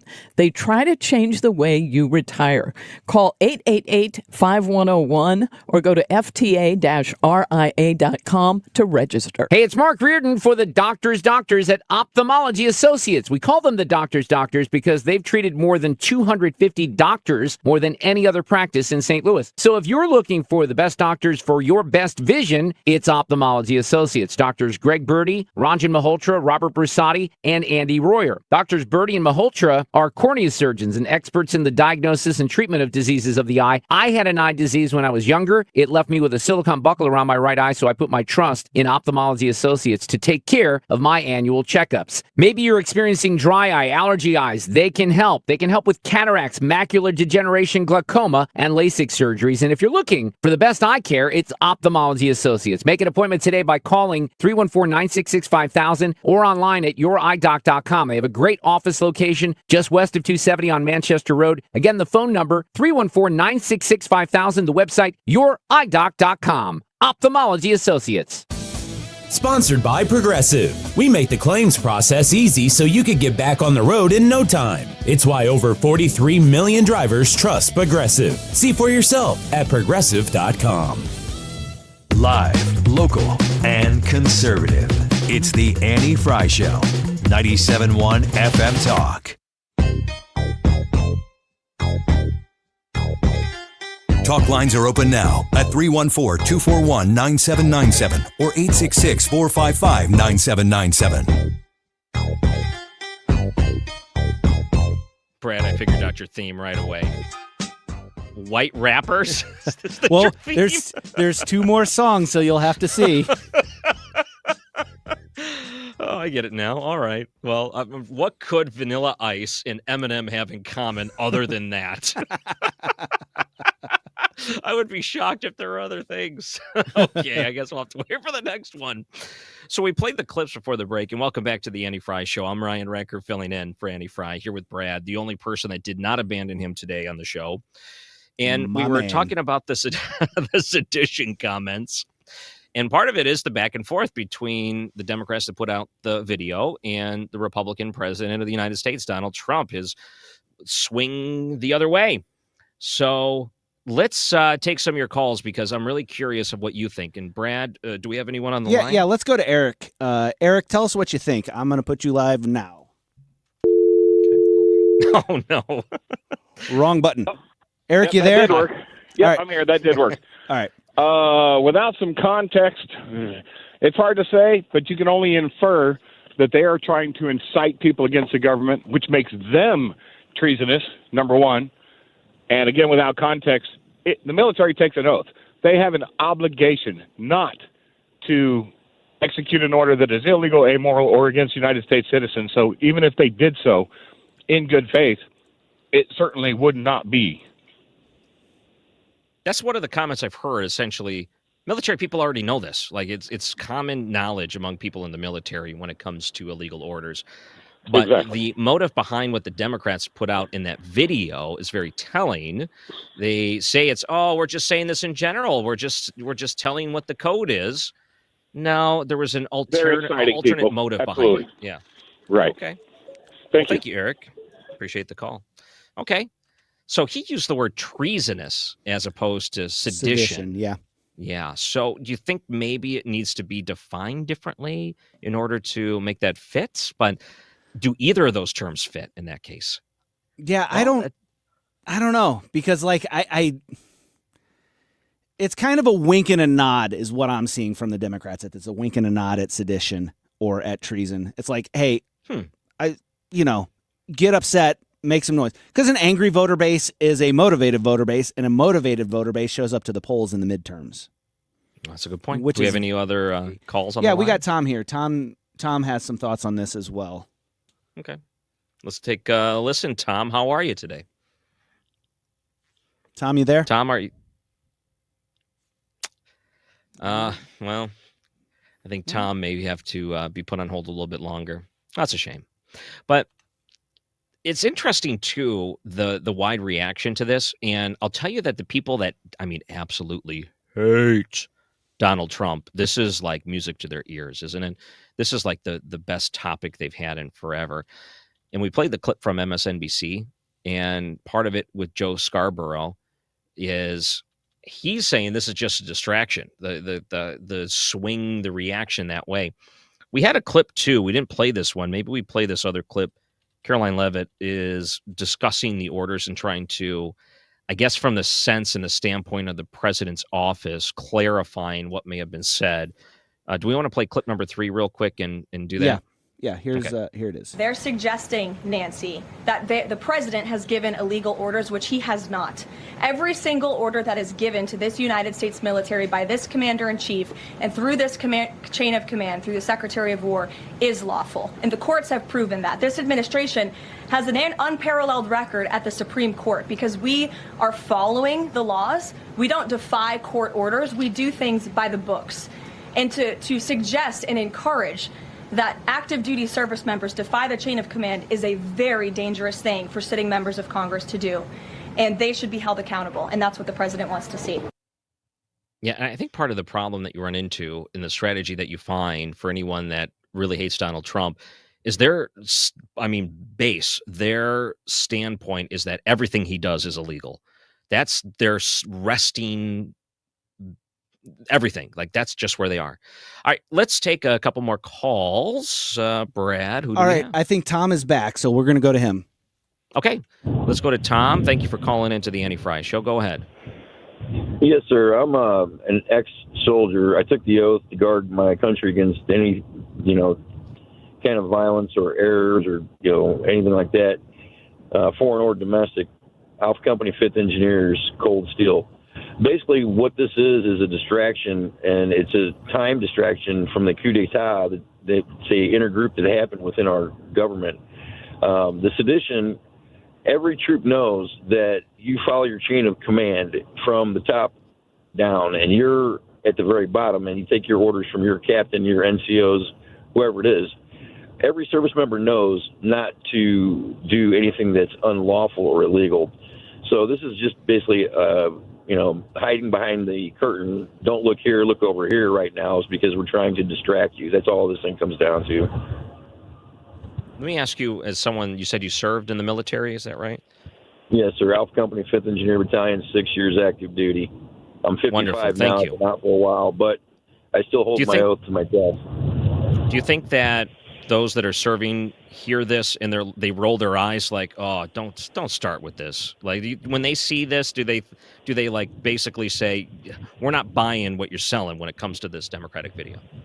Absolutely, because our commander-in-chief is a strong, fearless leader, and he's shown that repeatedly. I support him 100% with his Lions. I don't know, you're probably not familiar, but the Lions are actually part of Mossad. And I supported them 100% with the Moabs. I just respect President Trump and everything he's done. I voted for the man. I will vote for him again if I can get my hands, into it and we actually get to that level. However, this thing, like I said, I think was seditious and actually treasonous to a certain level by trying to, persuade or dissuade people from following the orders that they're given from their chain of command. And every soldier, sailor, Marine Corps, Coast Guard, Space Force, anything, they all know you take your command from the person who's in charge of you, not, from the president directly. It's through your chain of command. Okay, sounds good. Hey, thank you very much for the call. I appreciate that. Hey, thank you, well, sir. Have a good day. Brad, do we have time for another call, or do we have to go to break? let's take Robert's call here, and then we'll have to break.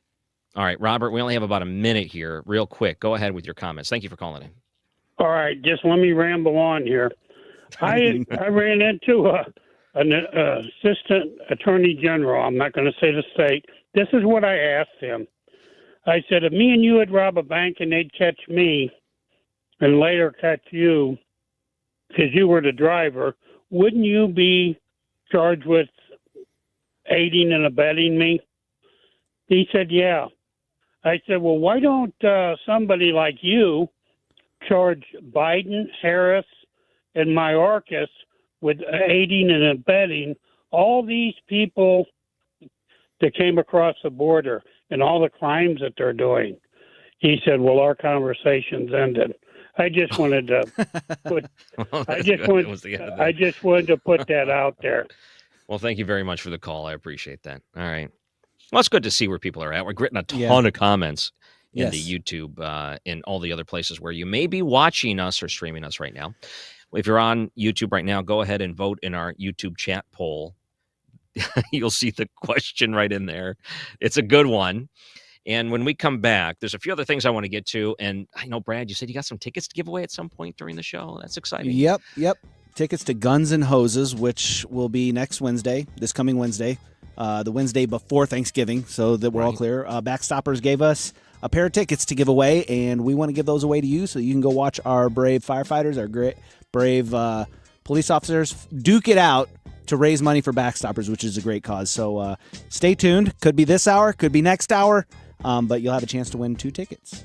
And you're listening to the Annie Frey Show. I'm Ryan Recker, filling in 97.1 FM Talk.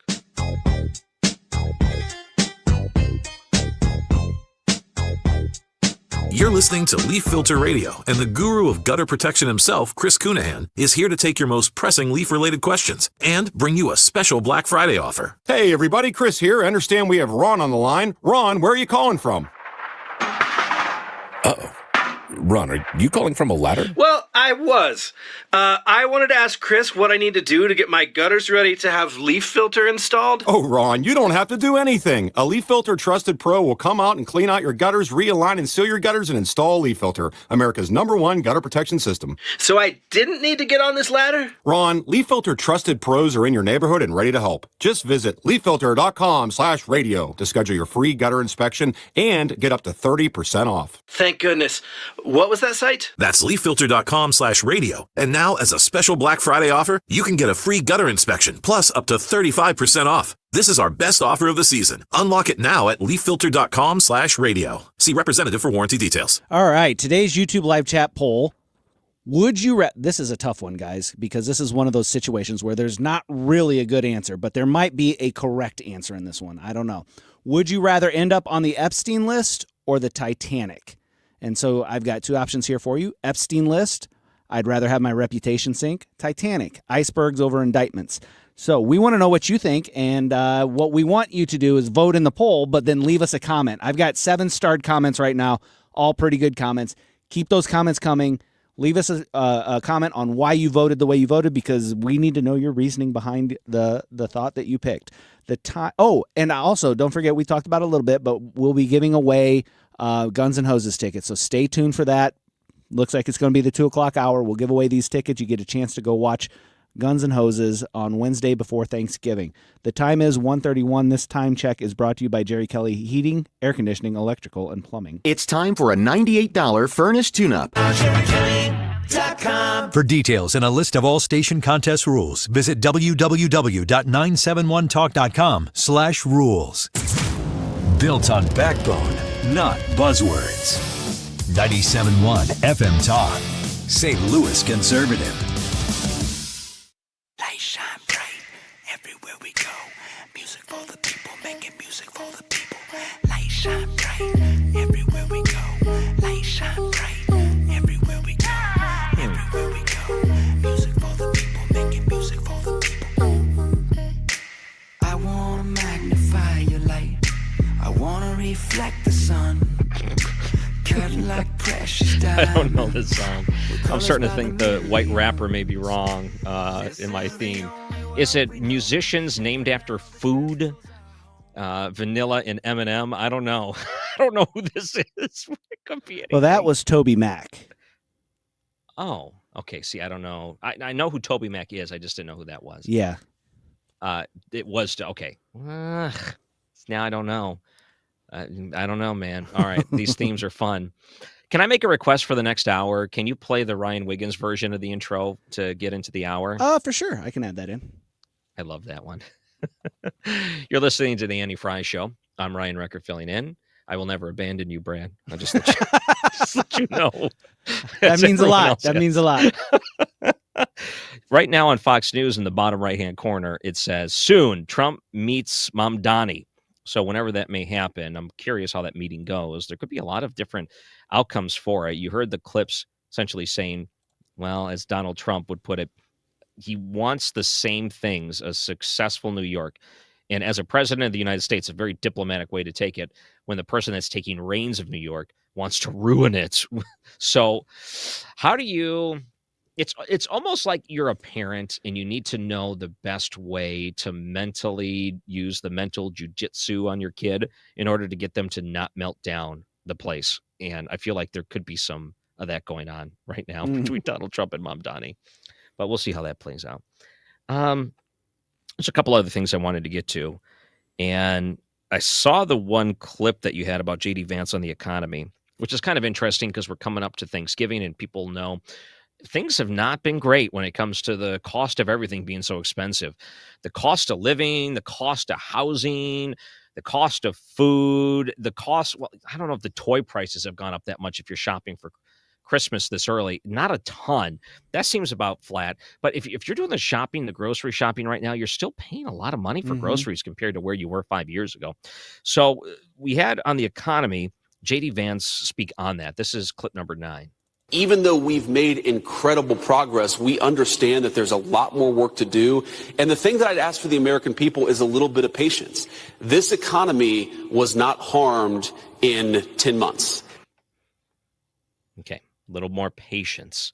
Do you have patience for the economy right now, Brent? I do. I'm willing to let what they're doing work. I mean, it's been, what do you say, 10 months? It's been a little more than the 9, whatever that is. Joe Biden's economy, there was a period there of, I don't remember how long it was, but we had 9% inflation year over year. That I mean, they would not admit that though. No, they wouldn't. And we also had a recession during his administration, which they changed the definition of a recession, so they didn't technically have one. It's like it's a recession. You had one. Was it? Is it 2 straight quarters of negative growth? Is that what it was? Yep. No, they changed the definition though, Yeah. so it wasn't. So it wasn't, but that's what it used to be, right? It still is by all accounts. It's a big mess. Prices went through the roof. Home prices went through the roof. Fuel and energy prices went through the roof. Grocery prices went through the roof. All of these things went through the roof. And it will take time. Like, don't think of the economy as a speedboat that you can turn around really quickly. It's a ship. It takes a while to turn it. So I'm willing to be patient. What I've noticed is prices aren't continuing to go up, which is positive. So you've slowed the train or stopped the train down. Now it's time to start backing it up on the tracks. But it's going to take, I don't know how you do, I don't know what it is that will actually cause it to come back down because of that. Because you'd almost need negative inflation, which is not good for the economy. No, you would need, and this is what he tries to offset it with. If we could make things cheaper when it comes to transportation, so oil prices low again, that means the goods and services that you're buying are getting there cheaper, which means it'll reflect on the cost of it. That could be a big factor to it. But the thing that scares me, like the housing market, for example, man, that could be a big mess. If you're talking about someone that over the last couple of years overpaid for a home, and if there's some sort of crash in order to make it more affordable, then they're going to be underwater. That's a very scary proposition. So that's why they're talking about finding ways to get interest rates lower, mortgage interest rates. They got to find a way to get that lower. They propose some, I mean, I think terrible ideas with these 50-year mortgages. Please, people listening, do not sign up for a 50-year mortgage. It is a terrible idea. But they're trying to find out of the box ways to make things more affordable in order to, well, in the end, you won't be able to get everything cheaper. But if you can get some of the big key things down and make a big chunk of it, you can offset some of it. That might help you on the day-to-day. Yeah. And that's the key, right? To make it affordable that people can feel it on the day-to-day. If you can make those prices come back into check, then you're going to be doing good. And these $2,000 stimulus checks don't do it either. So please don't mess that up. We had the COVID checks that came out originally, and we found that it didn't add a ton to inflation, but it didn't, because they looked at it as a necessity, because the government was telling you can't leave the house, right? And that affected a lot of people. They were forcing it upon you, and they said, well, this will help you. Then, when the world was back to operating the way it should, they decide to do another one. That's Joe Biden. What a mistake. And that added, and the inflationary issues just skyrocketed after that moment. And what you find is that it's baked into the cake for a lot of these different items. It's going to be very difficult to reverse trends in that sense, other than trying to offset it in some other key ways. But still, it's going to be tough. So here we are today. We're talking about the cost being expensive, and you have the Vice President, J.D. Vance, coming out and saying a little bit of patience. It's tough to be patient right now, man. So many people, and they're looking at their healthcare and all these other things that are going up, and it's going to be really bad starting next year. They got to find a way. This ship takes a long time to turn around. Stuff ain't working for people, unfortunately. And I will say, when it comes to people navigating the ship, Donald Trump may be perhaps the fastest person that could turn it around in the history of presidents of the United States, and it's still going to be hard for him to make the case that we're there, because it seems like we're not. Can I say a couple of other things about this and the $2,000 stimulus check stuff? I know you guys talked about this. Yeah, go for it. That scares me, man. At some point, we have to pay down this debt, and we got to use it anywhere we get it. You know what I think is happening there? I think that when the Supreme Court heard the tariff case and he listened to both sides, I think they're hedging their bets, and they're saying basically, one was Justice Roberts came out and said, well, then what happens with all the money we collected if we say the president can't issue tariffs? And they're like, I don't know. I think that the White House heard that, and they said, if this doesn't go our way, they might make us return the money to other countries. So the way you prevent that is you give it out before they force us to do it. Yeah. So that's why we're doing it the way we're doing it, in case this case doesn't come back our way. So I think that's why he's trying to rush it out there, to basically say, Supreme Court, you want to be, I know there's a lot of people that don't necessarily look at them in the highest regard right now. If you really want people to hate you, go ahead and tell them they're not getting these checks I promised them, and it'll be 100% on you, the reason they're not getting it. I think that's him trying to force the hand of the Supreme Court. Yeah. I heard Besant talking about this as well, and he said also one of the things he mentioned was he would hope that people wouldn't just take those 2,000, like if they issue those checks, don't just take those and spend those. That's what would make it inflationary. He didn't say that, but that putting it back into the economy, using it to buy stuff, that's what would make things inflationary. If you take that and you invest it, then what you do is you get people invested and they start to see a tangible return on the good numbers in the stock market and stuff like that. He's wanting people to take those checks and invest it towards your future, towards your retirement, which would keep that money out of the economy as a big cash dump. But people aren't going to do that. They're going to take that money and they're going to dump it into the economy and buy stuff. They're like, woo, free money. And then, I think you'll have an inflationary issue again. Well, it's almost a guarantee that would happen. So the only way you get around that is if you take the money and, I don't know, you try to put it in a way that would benefit the people, like paying down some of this debt and becoming fiscally responsible on the government level, as opposed to keeping these Biden level of spending. You drop it down lower. You got to find where the cuts are. Same thought that we talked about before, trying to find ways to save. So you may be paying more for this, but if the energy costs are lower and then you save money here, it comes out as a wash. So they try to find ways to offset it. It's the same thing. You got to find ways to offset this stuff. And this is one of the ways you could offset the debt, is with these tariff money. And I know it's like a drop in the bucket, but still, you can't just keep giving it out and act like it's going to be, it's a short-term positive for individuals and a long-term pain that we're going to really feel over and over again over the next couple, and until they try to propose this over again. We're essentially, we've given so many of these stimulus checks out. How many have there been? 3 already, or 2? Is it 3? There were 2 COVID checks. I don't think 2 COVID checks. I don't think there was a third one since then, but I could be forgetting one. But I think there were 2. All right, so let's say this is 3. For some reason, I thought there were 3 COVID checks. I might be wrong. There's a very good chance I'm wrong here. But still, in the last 4 years, we've seen 3. If this comes out in the last 5 years, we've seen 3. That's a lot. So essentially what you're saying is this is like a low-key universal basic income type of garbage that you're trying to like slowly introduce something like this into it. What I would say is if here's what I've come around to, and keep in mind, as a conservative, this is not a popular opinion. I've come around to finding ways for universal health care and trying to find ways to adapt a system that would make it so people aren't paying $1,200 a month for their health care, because this is out of control. I talked to people from other countries that have this sort of health care, and keep in mind the service they get is not great, and they're still paying stuff out of pocket. No question about it. If you want to get your teeth done, man, you're paying it out of pocket. So it's not like everything you want will be taken care of. People still have private insurance in these systems in order to supplement the things the government doesn't pay for. But I find that if we can offset some of these health costs and make it so, you know how Donald Trump, I'll back up with the big, beautiful bill, no tax on tips, no tax on overtime, things like that. He's trying to find ways to help people that do this gig economy stuff. If you want people to have freedom to be able to start businesses and work side gigs because they're having a hard time, then if you take healthcare off the table for them, they'll have so much more freedom. And that would, I mean, by far stimulate the economy more than anything else I could think of right now. I think there would be people that are like, I don't have to worry about this, paying out of pocket for all this stuff. I'm free to ride for Uber if I want to, because now I can afford to do something like it. Or I can pick up the side gigs working for another company, or I can pick up the work doing this or that. I really think that would open up so much in the economy. And as a conservative, you're not supposed to say those things, but I really think it would benefit people. Well, yeah. I mean, what you're talking about there is removing the employer. The employer helps you pay your health care portion of the healthcare economy.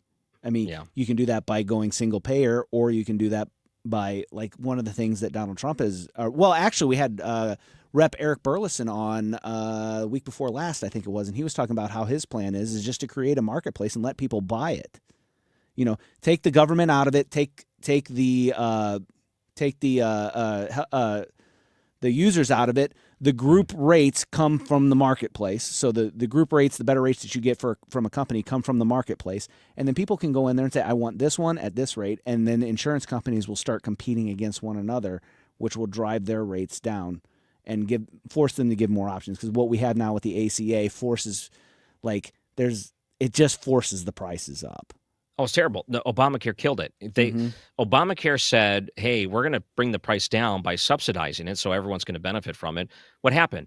Healthcare companies pocket the subsidy, and still you're paying more. Now you're paying more for healthcare. So you take the subsidy away. People get out of it because they're like, well, I guess the free money train is gone. And now people are paying even more for insurance because there's less people into the pool. So this is a major problem. I also think that when it comes to healthcare, I know we got to go to break. When you want to encourage people to have full-time jobs, you definitely do. You want them to be under an employer healthcare system. But I'll tell you this, a lot of different companies, they understand with the rising cost, they're passing it along to the people anyway, and they're paying more for their premiums over and over and over again. The system is not working. I don't know. I can't say the government taking it over is going to make it any cheaper. But what I'm going to say is I would rather the money be used that way than infinite stimulus is, where people are going to blow it and still not have insurance. Yeah. And we got to do something there. I think that's got to be a priority that we really need to take seriously. And I know a lot of people are saying it, but it's not really happening that way, unfortunately. All right. When we come back, air traffic controllers are getting a big bonus. Did you see? If you work through all of that stress, it looks like it is. It was proposed at least. Did you see that? All right, let's put it that way. We're going to get to that coming up after the break. I'm Ryan Recker. We have another bumper song to play where I'm going to try to figure out this theme that Brad has put together for the hour on 97.1 FM Talk. Light shine bright, light shine bright. Light shine bright, light shine bright.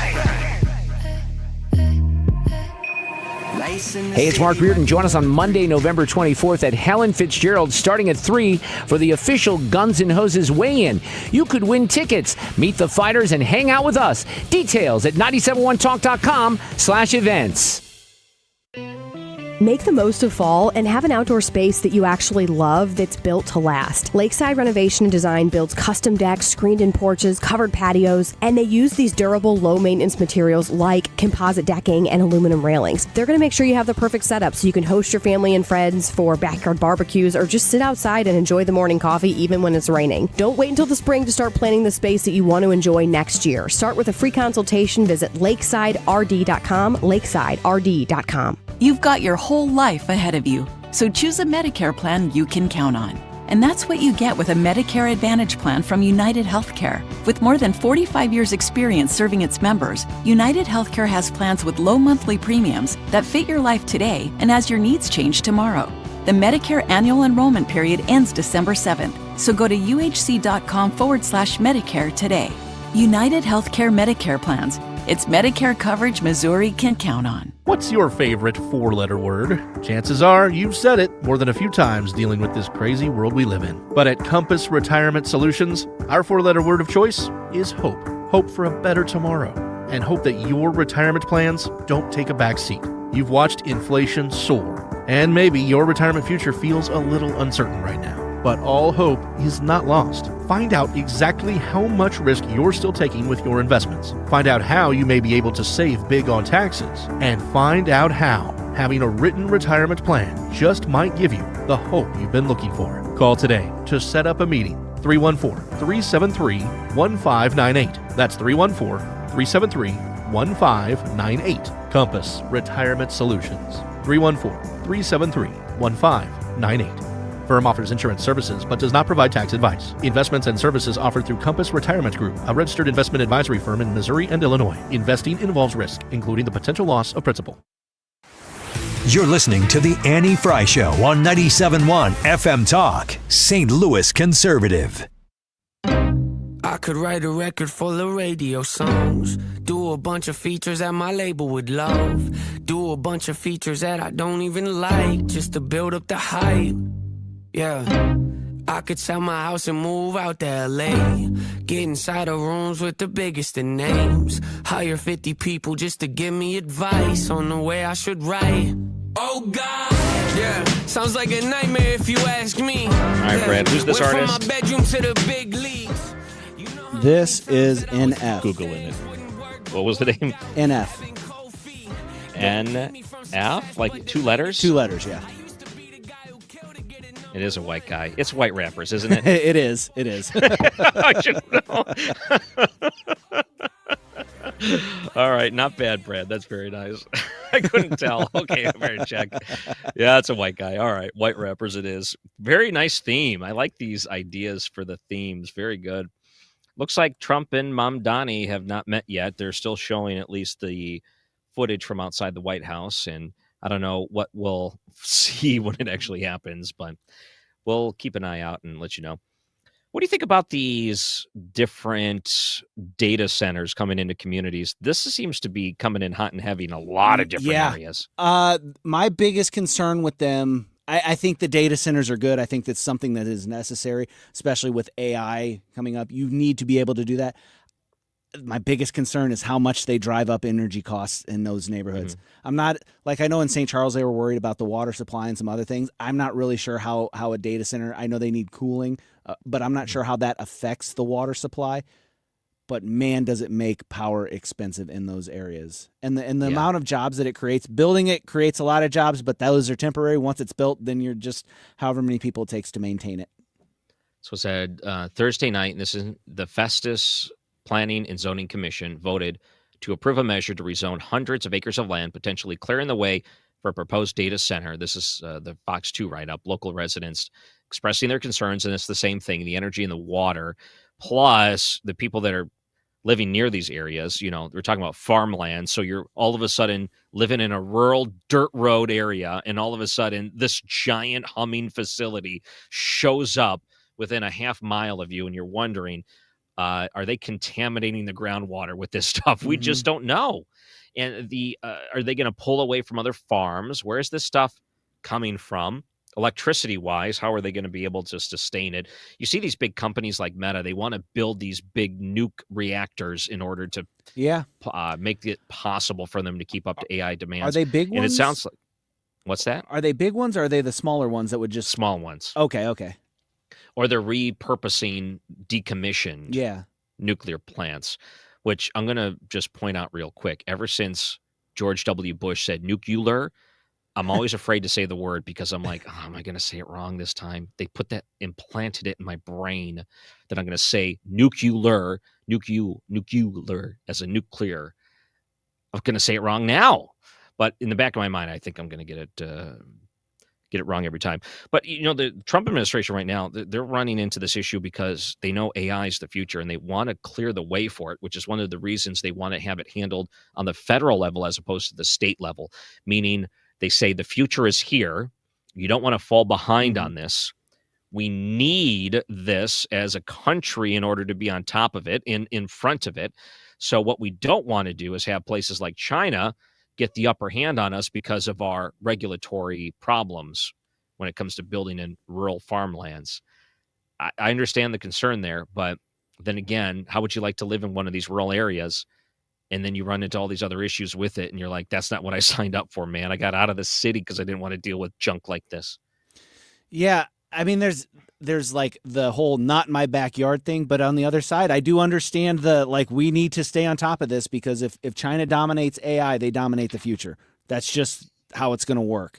So you need to be able to do it here and keep American dominance. And it's not like I need America to be dominant out of anything other than I think the United States is the best world power to be a world power in the world. You don't want any of these other countries there because they don't have the same ideals as we do, and they don't have the same populace as we do. We are a rowdy group. If the last 5 years have proved anything, the United States is full of rowdy people, and we don't like our rights trampled on. And you kind of need that populace in control of the world power. Well, you think about the big tech companies, you're all talking about U.S. companies, the ones that dominate. So the people are here, the minds are here, the ones that see the vision, the future are here. They're the ones doing this work. In a lot of ways, China's imitating us, and they find ways to imitate other countries. They take patents and steal them and try to, retrofit it to their own thing. And it's enough to keep them above water. So you understand the standpoint of the Trump administration, which is, one day you're going to be the one underwater if we go down this route. So it's why the White House was preparing to issue an executive order. And they say it could happen as soon as today. This is according to Politico, that enlists the power of the federal government to block states from regulating artificial intelligence. Says this week the prospect of the AI moratorium surfaced again in Congress, possibly incorporating into the year-end annual defense bill. The executive order would be different approach, deploying the muscle of several federal agencies to squash state AI regulations, rather. I don't know if this is the right way to go about it, but I will say when you start taking state rights away, that's not great. I mean, you don't want that from your standpoint and any president to start doing that sort of thing. But they see this as, if they're talking about the national defense and they're talking about the defense bill, that's where they're looking at this. They're looking at this our country relies on it. So that's why it is so important that we look at it as a national defense. Yeah. I haven't seen anything else other than this political article. I don't think Politico, rather. I don't think they've signed anything, and that's kind of where it sits right now. Yeah.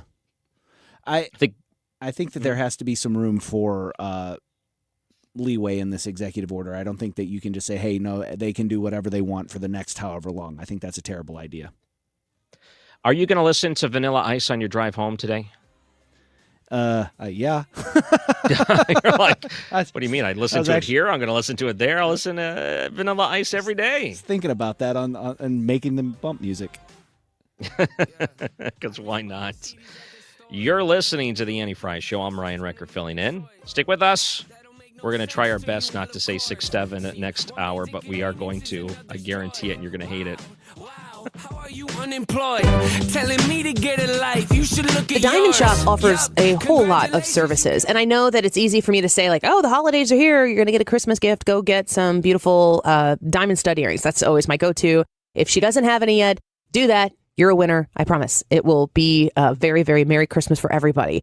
But the Diamond Shop does more than just have the absolute best quality, beautiful pieces of jewelry in stock. Of course, they sell jewelry. They sell engagement and wedding rings, fine jewelry, watches. But they do a few other things that I want to make sure that you know about. They do custom jewelry. They do jewelry and watch repair. appraisals. They also buy gold. So maybe this holiday season, it's not the new piece of jewelry. Maybe it's that heirloom piece of jewelry that is finally going to be restored and fixed, or the watch that gets made to be functioning again. Maybe it's a piece of jewelry that you've inherited that you want to transform into something that you actually will wear. All of these conversations start at the Diamond Shop. Go visit them in Clayton or online at thediamondshop.net. This is attorney Todd Nissenholt of Kaufman Townsley. We've won the trust of thousands of clients who are victims of careless drivers. We have the team, the talent, and the tenacity to get you the money you deserve. Call 314-500-5000. That's 314-500-5000. License number E2014A. Hey, it's good to see you. Dad, that's what Grandpa Rip always said. That's right. 50 years ago, Grandpa started Grasser. And whenever a customer called, he'd smile and say, "Hey, it's good to see you." Hey, it's good to see you. It was his way of treating people like neighbors, not numbers. That's why we still say it today. Green is always Grasser at GrasserHomeservices.com. Hey, it's good to see you. Mark Cox here. If you're nearing retirement or already retired, call my friends Thomas Helbig and Bob Kershaw with the Retirement Advisory Group. They'll show you how to link to the market without the risk. They're the official financial advisors of my show. Go online to retirementkey.com. You've been listening to the very popular Wellness One for many years, Saturdays and Sundays on 97.1 FM Talk. We're happy to share that we've expanded the show to 4 times a week. Yes, 4 times every weekend. Saturday at 10 a.m., Saturday at 8 p.m., Sunday at 9 a.m., and Sunday at 2 p.m. It's the same great show designed to cut through the nonsense and provide you a common sense, science-based strategy for a healthy life. So join TJ and Aaron for Wellness One. Now 4 times a week on 97.1 FM Talk. Hey, Dad, how do airplanes fly? What's in this box? Is this tree good for climbing? How are babies made? What does this thing do? Kids are curious about everything, including guns. Talking to them about gun safety in your home is a good first step, but you can do more. Always keep your guns locked, unloaded, and stored separately from ammunition. Safe gun storage saves lives. Learn how to make your home safer at endfamilyfire.org. That's endfamilyfire.org. Brought to you by End Family Fire, Brady, and the Ad Council. KFTK FM Florissant from the Kaufman Townsley St. Louis's Injury Lawyers Studio. Call 314-500-5000. That's 314-500-5000. All on the free Odyssey app. A couple of New Yorkers meeting at the White House. I'm Chris Foster, Fox News. President Trump is with New York City's mayor-elect Zohran Mamdani this hour. The Republican and Democratic Socialists both say they just want what's best for the city. President Trump and the 34-year-old mayor-elect have traded harsh words, including in Mamdani's election victory speech, where he seemed to taunt the president. Just this morning, President Trump called that a dangerous statement, urging him to respect Washington, because if he does not, there isn't a chance he will succeed. Fox's Jackie Heinrich at the White House. Russia's President Vladimir Putin says an American proposal could form the basis of a final peace agreement with Ukraine. President Trump tells the Brian Kilmeade Show on Fox News Radio he'd like a response from Ukrainian President Volodymyr Zelensky by Thanksgiving. If things are working well, you tend to extend the deadlines. But Thursday is we think, an appropriate time. The 28-point plan would require Ukraine to give up territory to Russia in exchange for NATO-like security guarantees. At the White House, Jared Halpern, Fox News. Sheriff's deputy who shot and killed a shoplifting suspect is acquitted of criminal charges. A Franklin County, Ohio jury finds a police officer not guilty of murder in the 2023 shooting death of a 21-year-old pregnant black woman who was suspected of stealing alcohol from a grocery store. The jury deliberated over 2 days in the case of Connor Grubb, who was charged in the fatal shooting of Takaya Young, who was about 6 months pregnant. Grubb had positioned himself in front of her vehicle to provide backup as she argued with his fellow officer. She refused to exit the vehicle and instead rolled her car toward Grubb, who fired a single bullet through her windshield, hitting her. Fox's Lillian Wu. Convicted Jeffrey Epstein accomplice Ghislaine Maxwell will refuse to answer questions for a House Oversight Committee Epstein Investigation Committee Chairman James Comer says he's been told that through her attorneys. America's listening to Fox News. An official message from Medicare. Couple more minutes, and we'll start this month's book club. You know, I usually love a plot twist, but this year, I'm comparing my options during Medicare open enrollment. You can't assume your current health or drug plan is the best one for you. And you gotta make sure your drugs are covered. That's important. So is saving money. Review all your options at Medicare.gov. Open enrollment ends December 7th. Paid for by the U.S. Department of Health and Human Services. As a mom, comforting my family is what I do best. Vicks Vapor Stick provides soothing, non-medicated Vicks vapors in an easy-to-apply stick, and it dries fast, so there's no mess. I use it to comfort myself and my family. Thanks, Mom. Vicks Vapo Stick, soothing comfort for the whole family. And try Vicks Vapo Shower Max for steamy Vicks vapors when you need more comfort for yourself. Use as directed. Air Comfort Service, heating, cooling, and insulation. Weather. The wet continues. Periods of rain and some thunderstorms around. There could be some heavy downpours from time to time. 62 for the high. The rain will continue up until about midnight or so. 45 for the low. Rain shutting down is going to be a slow process. Saturday, mostly sunny, 62, and Sunday, sunny, 64. More rain early next week. This is 97.1 FM Talk. Chief Meteorologist Dave Murray. The Annie Frey Show is sponsored by Air Comfort Service Heating, Cooling, and Insulation. Air Comfort Service is hiring licensed journeymen. Don't have a journeyman license? Air Comfort Service will help you get it. Get guaranteed hours year-round and more. Apply online at aircomfortservice.com. That is exactly what I needed to hear. They got someone here knows what they're talking about. Left up, left right, gotta love this American ride. Like, you need to take some time to get the full picture. Come on, turn the radio on. It's Saturday and I won't be long. Don't get me wrong, I love the ladies. I mean, they rev my engine, but they don't belong in the newsroom. It is Anchor Man, not Anchor Lady. What do you want from me? I'm not America's sweetheart. Goodness sake, kid, keep your voice down. Your father's listening to the radio. I'm not America's sweetheart. This is the Annie Frey Show. I love that intro. Oh, it's the Always Annie Frey Show. I'm Ryan Recker filling in, and abandoned today was Brad, and I get the call, hey, can you fill in for Annie Frey? I say, absolutely. And then Brad says, everyone left me. I'm so sad. I'm crying. So lonely. So lonely. Well, we're watching. It looks like Mamdani is now meeting with Trump at the White House. Is that right? That's what the Chiron says. We haven't heard any audio or anything from them yet, but he's apparently at the White House and they're having their meeting now. I wonder how that's going. We'll try to cover, we'll try to carry some of it if they come out and speak during the show. I know Reardon is looking for us, or looking to cover it as well. Mm-hmm. So if we don't get a chance to cover it, tune into Reardon right after us, and you'll be able to hear what Mamdani and Trump have to say. So let me just put this out there, okay? Because this is what we call a terrible take in radio or in general. So you know how originally Fetterman, as a senator out of Pennsylvania, was looked at as, look at this slob. And now Republicans are like, look at this guy. This guy gets it. Like, for someone that's a Democrat, he became someone that was hated for wearing the sweatpants and, not really looked at as someone that he was pretty progressive for a little while there.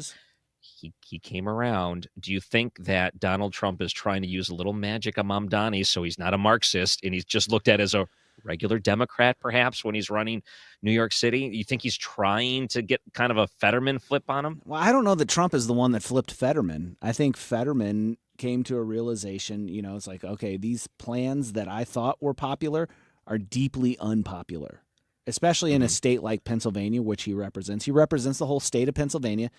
And Pennsylvania is a purple state. It is not a blue state, nor is it a red state. It's definitely not like deep blue where you can get away with social stuff. New York and New York City is a lot different. So I don't know if the same situations will apply to Mamdani. It may take failure for that to happen. New York, they got issues.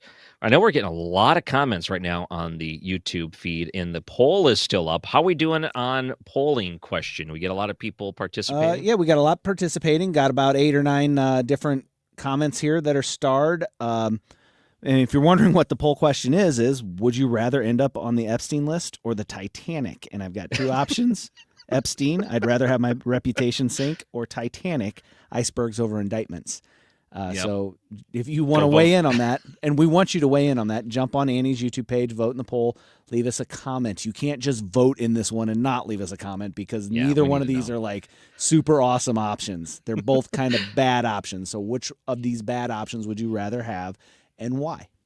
Do we know the results? Is it close? Is there one taking it away? I'm just curious. I usually don't peek, but don't this peek then. this one is it's kind of close. Oh, okay. I don't know which way it could go, honestly. So, Brad, I know in your former life you were a teacher. Is that right? Yeah. I taught at a private school. I was a substitute teacher, handled all that stuff. I did that for a while.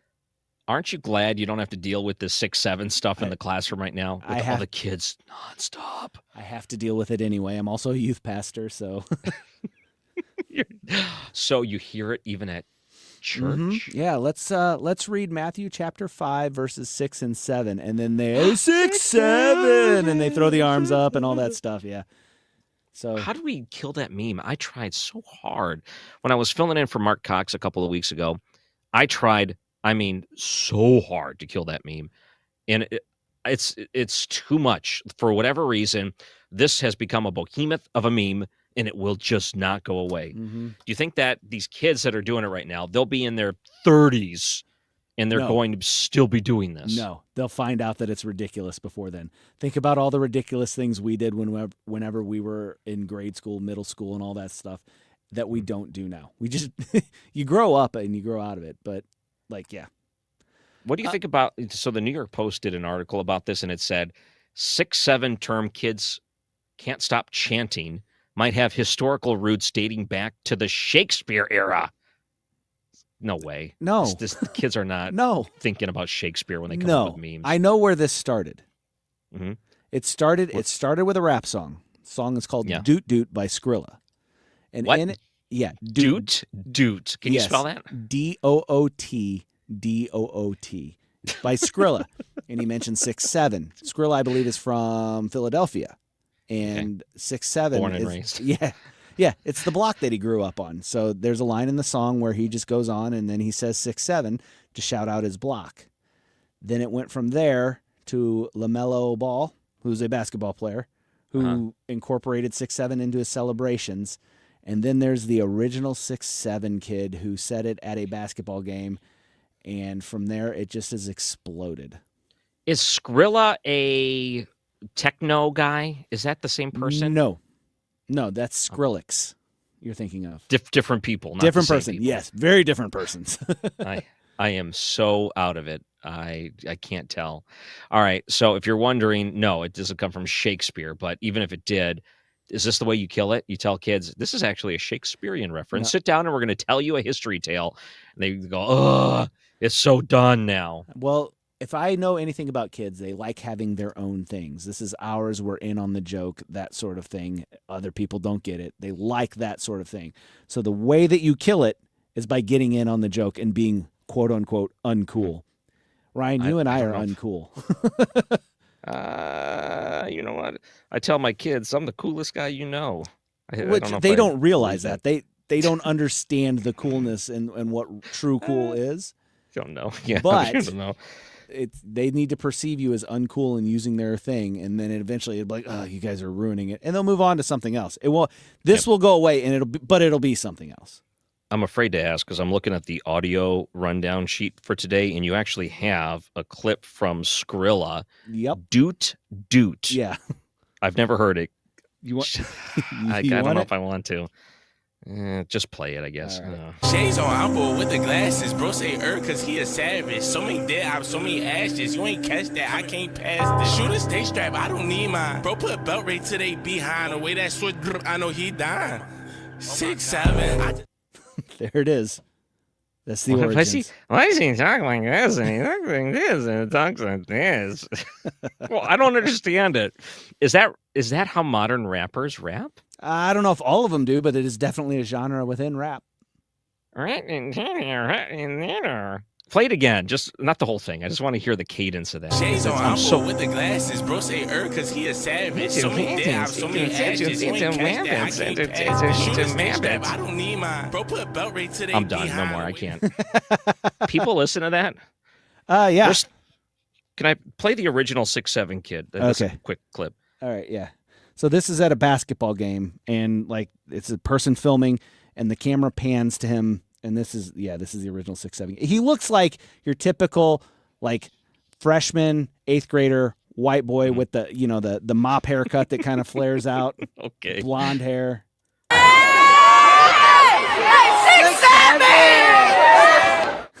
That's where it started? That's where it started. That's ground zero? Yes. It's like a virus for the zombies. Original 6'7" kid is patient zero. Patient zero, yeah. You know how you end this? That kid has to come up with a better meme. We have to find the kid immediately. Yeah. Please come up with a better one. What would you rather listen to? The Skrilla Doot Doot or Michelle Obama talking about hair? White people are trapping black people with hair standards. It's naturally. What's the context of that? Because I saw that clip from Michelle Obama, and I don't know the reference. So she's at an event on a stage being interviewed by I don't remember the name of the event or who was interviewing her, but she just goes on to say she talks about the things that white people are doing that they don't even realize that they're doing that's causing black people harm. Mm-hmm. And so this I mean her comments were that. Is it absurd what she says? I don't know. I got to hear it. Okay, let's Worry do it. about it. Let me explain something to white people. Our hair comes out of our head naturally in a curly pattern. So when we're straightening it to follow your beauty standards, we are trapped by the straightness. That's why so many of us can't swim. And we run away from the water. People won't go to the gym because we're trying to keep our hair straight for y'all. It is exhausting and it's so expensive and it takes up so much time. Braids are for y'all so we can work harder and focus on the work. So why do we need an act, an act of law to tell white folks to get out of our hair? Don't tell me how to wear my hair. It don't sound like her. Don't wonder about it. Don't touch it. Just don't.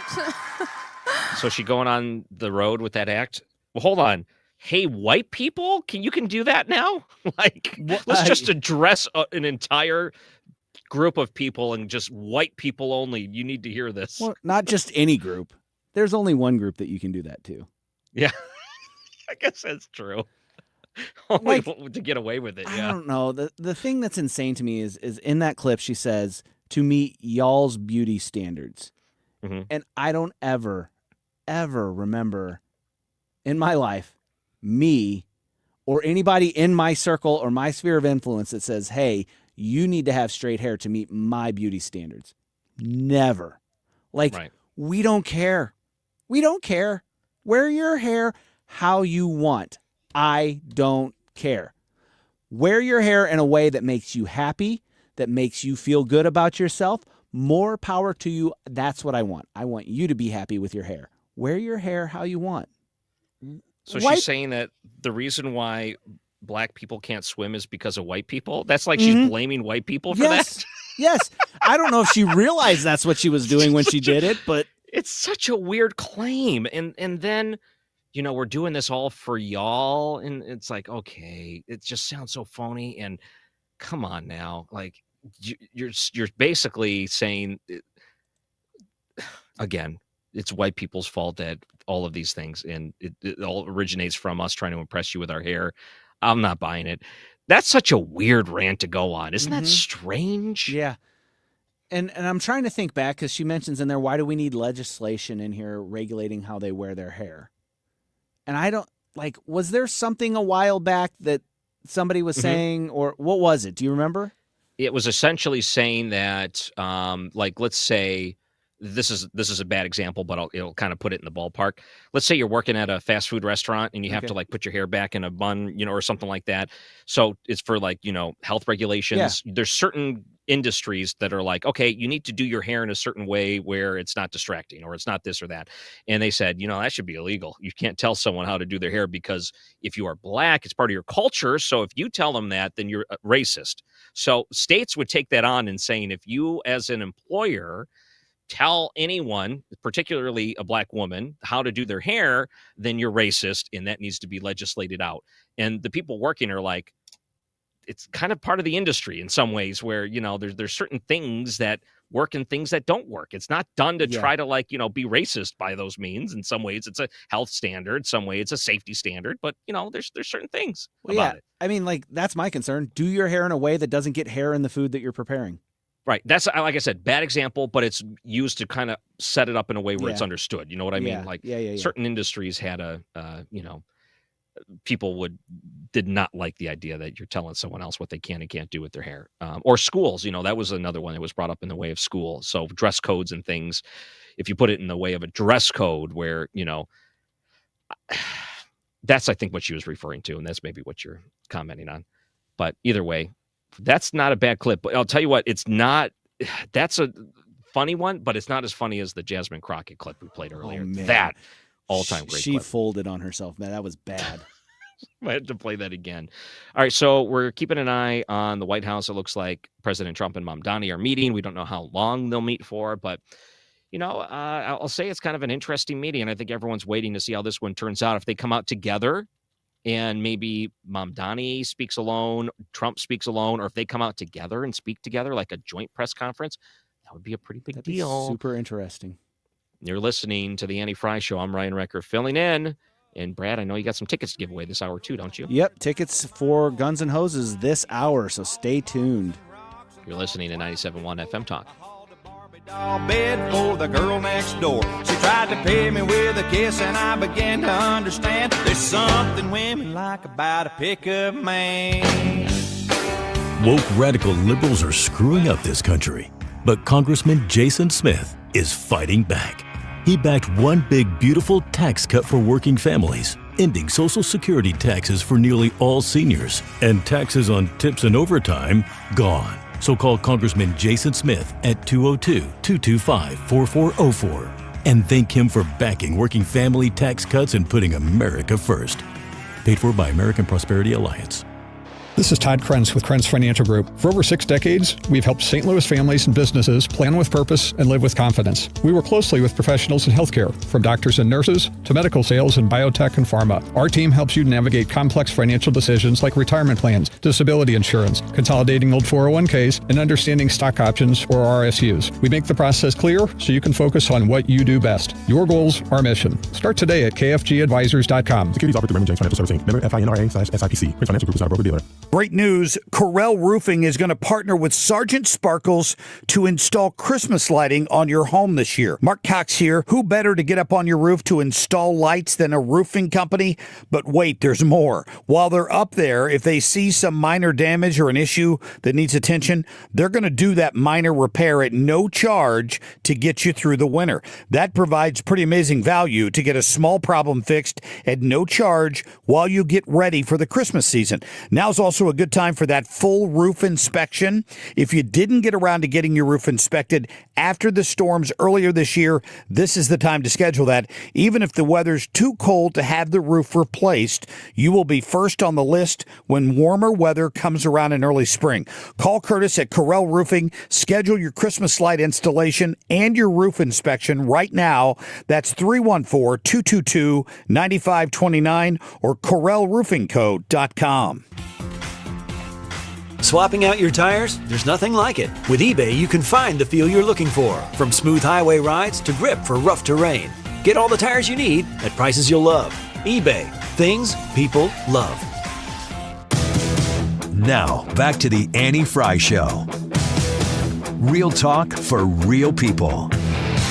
97.1 FM Talk.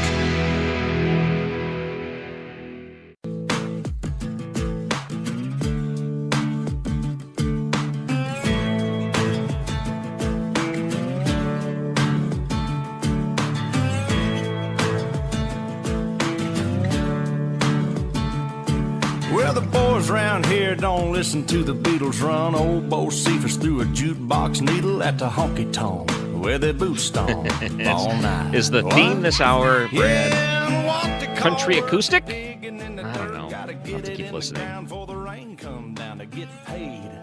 All right, I'll keep an ear out. Don't know what it is yet, but whatever it is, I'm going to figure it out. I got the last one. All I needed was Vanilla Ice and right M&M. away. I kind of second-guessed myself. I thought, well, Vanilla Ice and M&M, I guess edible stuff? Like, no, that's not. Toby Mac threw you a curveball. Yeah, I didn't know that would count as rap, but did you see, this is from Fox News, Trump administration, Secretary of Transportation Sean Duffy and the FAA Administrator Brian Bedford announced Thursday that hundreds of air traffic controllers and technicians who worked during the government shutdown will receive bonus checks of $10,000. They will, so it's confirmed. They will. Looks like it's confirmed now. Good for them. You know, they worked it. Yeah, you stated like that wasn't easy, and they did a service to the country by doing that. So I'm good with that. Give them that bonus check. What's the best bonus you've ever received from a job? Have you ever received a bonus check or anything from a job? So I worked in a school, and schools don't do bonus checks. Fast food. You got the summer off, though. Yeah, Yeah, that's a bonus. It's pretty good. I hate when you say that. I'm sorry. No. Any real teacher will tell you. The three best reasons to be a teacher are June, July, and August. I thought you were going to say summer vacation. No, June, July, and August. The three best reasons to be a teacher. And if you do it right, you can take your paycheck for the 9 months that you are working. You take that paycheck and you can have that spread out and paid to you over 12 months. And then in those 3 months that you aren't working, you can go get another job, a summer job, and you can then add that and bank that. So if you already know that you can live off of the 12-month paycheck, then you can take that money that you work on that extra job and you can put that in the bank and you can use that towards your future. So yeah, no. Real teachers will tell you June, July, and August are the best reasons to be a teacher. Yep. All right, sorry to get sidetracked. I was thinking the best bonus maybe I ever received was when I was working for Odyssey there. And I think maybe it was the COVID one, they gave us like gift certificates. I think I got a membership to the zoo once. I was like, oh, that's a good bonus. I want to say that might have been the best thing I've ever got bonus-wise. I'm not sure what the best bonus I've had. If it is, it's a bonus I've got from Odyssey because, like I said, I was a teacher. They don't do bonuses. And then I had my own company. My own company didn't do bonuses for me. So to yourself is what you said? Yeah, I couldn't write myself a bonus check. No earnings. Were you the only employee? Yeah. Yes, it was just me. You were Employee of the Month was your bonus. Employee of the Month and Employee of the Year. Shout out to Came me. with a ham? Yeah. No, it did not. So they get $10,000, and I mean they get back pay too, right? Yeah. So yeah. Oh, if they yeah. work the hours. They work the hours. That's a pretty big bonus, and the stress of it all for not calling off sick. I get that because a lot of people were like, "Oh, whatever, I'll just use my sick time because I'm not dealing with this." So it was an essential service. We wanted to keep transportation up and running. No, I get it. That's a lot of money. That's good. I mean, because it was down for a month, so the extra work for a month, your overtime pay was $10,000. Would that not be taxed under the big beautiful bill? I mean, if it's overtime, I guess it depends on how it's listed. But yeah, maybe not. It's a pretty good bonus. I would think, there's months where I work crazy amount of fill-in shows, and it feels like that. And the bonus is, the money that you get for working the extra hours or whatever. But I'm sure they were getting overtime and they're getting the regular hours they were logging in. So that's on top of everything else. It was good because, I mean, if you flew somewhere, if you went to a vacation or you had to go somewhere on business or to see family, you should be thanking them for showing up to work that day because it could have been a lot worse. Yeah. How much time do we got? Do we have enough time to play the Jasmine Crockett clip again? That is so funny. Yes, we do. All right. So you played this, and this was her getting called out for saying something that wasn't true. At the time, she probably didn't know it was a lie. Right. But after the fact, she was called out and made aware of it, and boy, did she double down. Yeah. This is, I think, hilarious. Who also took money from somebody named Jeffrey Epstein, as I had my team dig in very quickly. Mitt Romney, the NRCC, Lee Zeldin, George Bush, Win Red, McCain Palin, Rick Lazio. You mentioned Lee Zeldin there. He's now a cabinet secretary. He responded and said it was actually Dr. Jeffrey Epstein, who's a doctor that doesn't have any relation to the convicted sex trafficker. Unfortunate for that doctor, but that is who donated to a prior campaign of his. Do you want to correct the record on the people that... Listen, I never said that it was that Jeffrey Epstein, just so that people understand when you make a donation. Okay, let me just say this. This is the moment where a decent human being would say, you got me. I messed that up. Yeah. I was given the wrong information. Oh, boy, that was embarrassing. That's what a decent human being would do. Let's see how Jasmine Crockett handles it. Your picture is not there. And because they decided to spring this on us in real time, I wanted the Republicans to think about what could potentially happen because I knew that they didn't even try to go through the FEC. So my team, what they did is they Googled. And that is specifically why I said a Jeffrey Epstein. Unlike Republicans, I at least don't go out and just tell lies. Because it was not the same one, that's fine. But when Lee Zeldin had something to say, all he had to say was it was a different Jeffrey Epstein. He admitted that he did receive donations from a Jeffrey Epstein, so at least I wasn't trying to mislead people. You were so trying to mislead people. What a loser. She doesn't say a Jeffrey Epstein. She says from Jeffrey Epstein. Jeffrey Epstein. Oh, my goodness. They played the clip before they asked her the question, and before she did that, she lied about the clip that just played. Oh, no. It's so hilarious. Think about it. Of all the different donations you can give to people, can you believe it? Someone donated to Mitt Romney, a Hitler. Can you believe it? They're taking money from Hitler now. Well, you understand that's not like the Adolf Hitler that is associated with the Holocaust. No, it is. Same name. Yeah. Listen, the soundbite is out there, and people aren't going to do their research. The correction never gets heard. So that's what she wanted. I mean, let's put it out there. She wants everybody, like she said, I wasn't trying to be misleading. No, I believe her. I don't think she was trying to be misleading. I think she got it wrong. But let's give her the benefit of the doubt. Let's say that she was misleading. Yeah, let's say that she did know this wasn't the same Jeffrey Epstein. If she knew that and she says it, the reason she said it is because she wants that name to be associated with Lee Zeldin. That's why she won. She was if she knew this was a different one, she wanted it to be misleading. She was so so bad. Yes, she lied in like 6 different ways and contradicted herself within her own lie within that like minute or so. So at the very start, she's like, you know what, I can blame this on my staff. And then she went down that route and she said, no. It's Jeffrey Epstein, and I didn't mislead people. She blamed the Republicans. They didn't give us enough time to post, to look over these files. They sprung this on us. The files that we have been screaming about on any platform we can get on for 40 days while this shutdown was going on. The files that we have been whining saying that Donald Trump shut the government down to keep from coming out. Those files, they didn't give us enough time. They sprung it on us last minute. You knew it was coming, you liar. All right, go vote in the YouTube live chat poll. Would you rather end up on the Epstein list or on the Titanic? It's kind of a terrible lose-lose situation, but go and vote now, and we'll get those results this hour, too. Hopefully we'll get maybe a little bit of President Trump and New York City's soon-to-be new mayor, Mamdani. They're meeting at the White House right now. Hopefully we get a comment from them. You're listening to the Annie Frey Show, 97.1 FM Talk.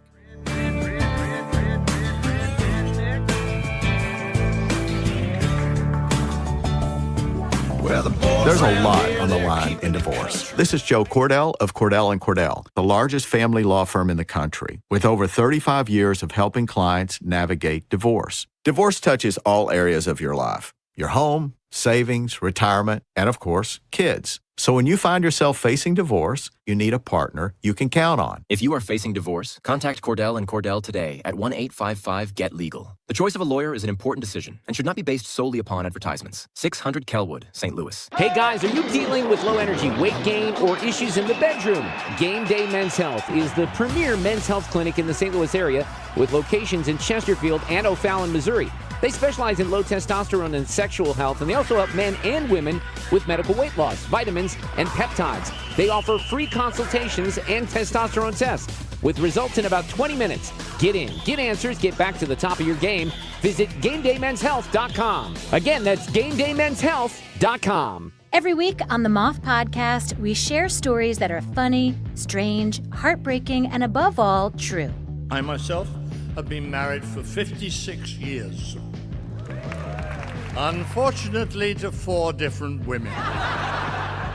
It turns out the people I was looking for all my life is what you people would call nerds. Follow and listen to The Moth on the free Odyssey app or wherever you get your podcasts.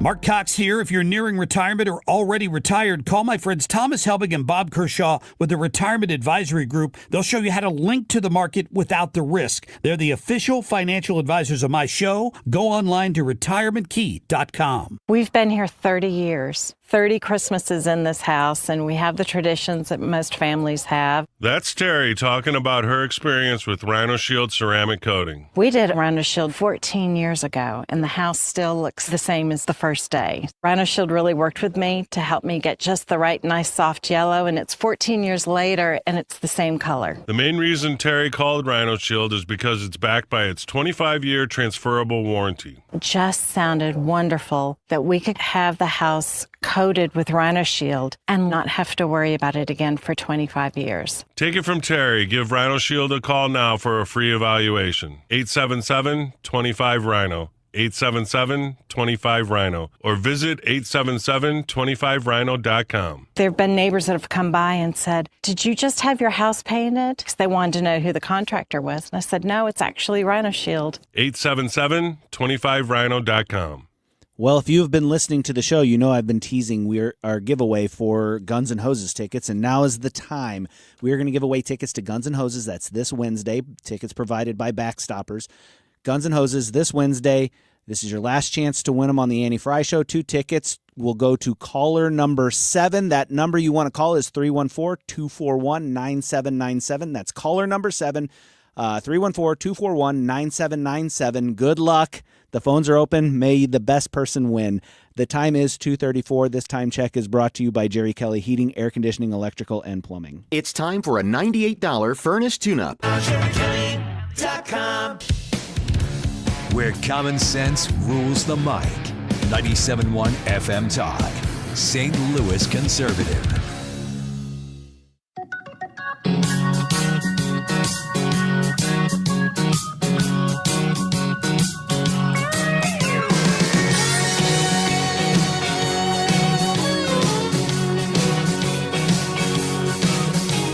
I'm not gonna lay around and whine and moan, 'cause somebody done me wrong. Still trying to get the theme for this hour, Brad. I got to figure it out. And it's country music. People complaining through country songs. I'll figure it out. Wasn't that all country music? Yeah, pretty much. Except for the one where it's like, let's go to Applebee's on a date night. That's still my favorite country song. Mom Donnie at the White House for a meeting with Trump happening right now. We'll see how this goes. And he smiles a lot for a dude that's a Marxist, Big doesn't smile. he? Big. Wow, Yeah, that's what's up exactly with how I'd expect a Marxist to be. Let me So let we'll me see get how this that meeting goes. great big old smile in here, and There's a couple of things. How do you feel about some of the special privileges that Maxwell gets in prison? And I always say her name wrong. Ghislaine Maxwell. Am I saying it right now? I don't know. I've heard Ghislaine, all sorts of things. Ghislaine. Yeah. I don't know. I always say it wrong. She runs in a circle that doesn't name their kids what normal people names their kids. Yeah. So she's in a minimum security prison, and people have been saying, how is it that she's getting special privileges at these prisons?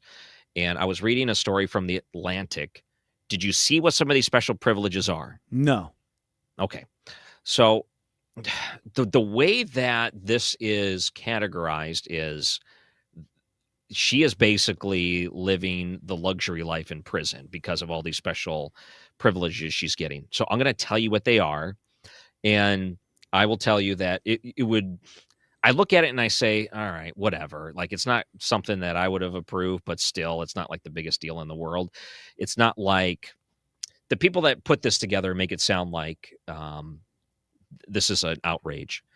Here's what she gets. When she meets with her lawyers are allowed to bring snacks with them.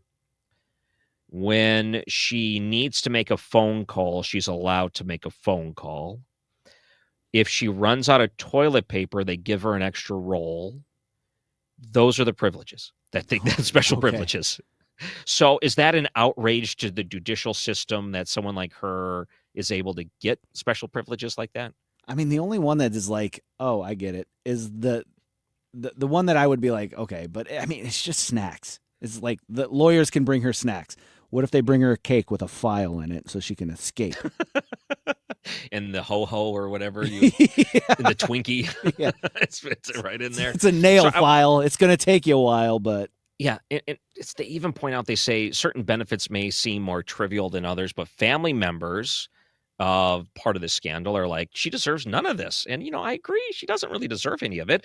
But do you think that maybe she provided something of value to the Trump administration that it would justify some of these more lenient things, like she used her leverage of knowledge to get them, and throwing her an extra roll of toilet paper is not a big deal based on what they got back? They're meeting now with Mamdani. Is that right? Yes. I don't know. I think that if she gives them something that makes prosecution able to get other people prosecuted who are involved, then maybe I'm good with it. But if it doesn't do anything, if there's no new prosecutions, I don't know. Yeah, they're live at the White House. Yep. There he is, Donald Trump sitting behind the desk. And there's Mamdani standing next to him. They're zooming in on Donald Trump's white collar to correct the coloring of the cameras right now. Yeah, he's talking. We want to on listen my in on screen. this real quick, see what they're saying?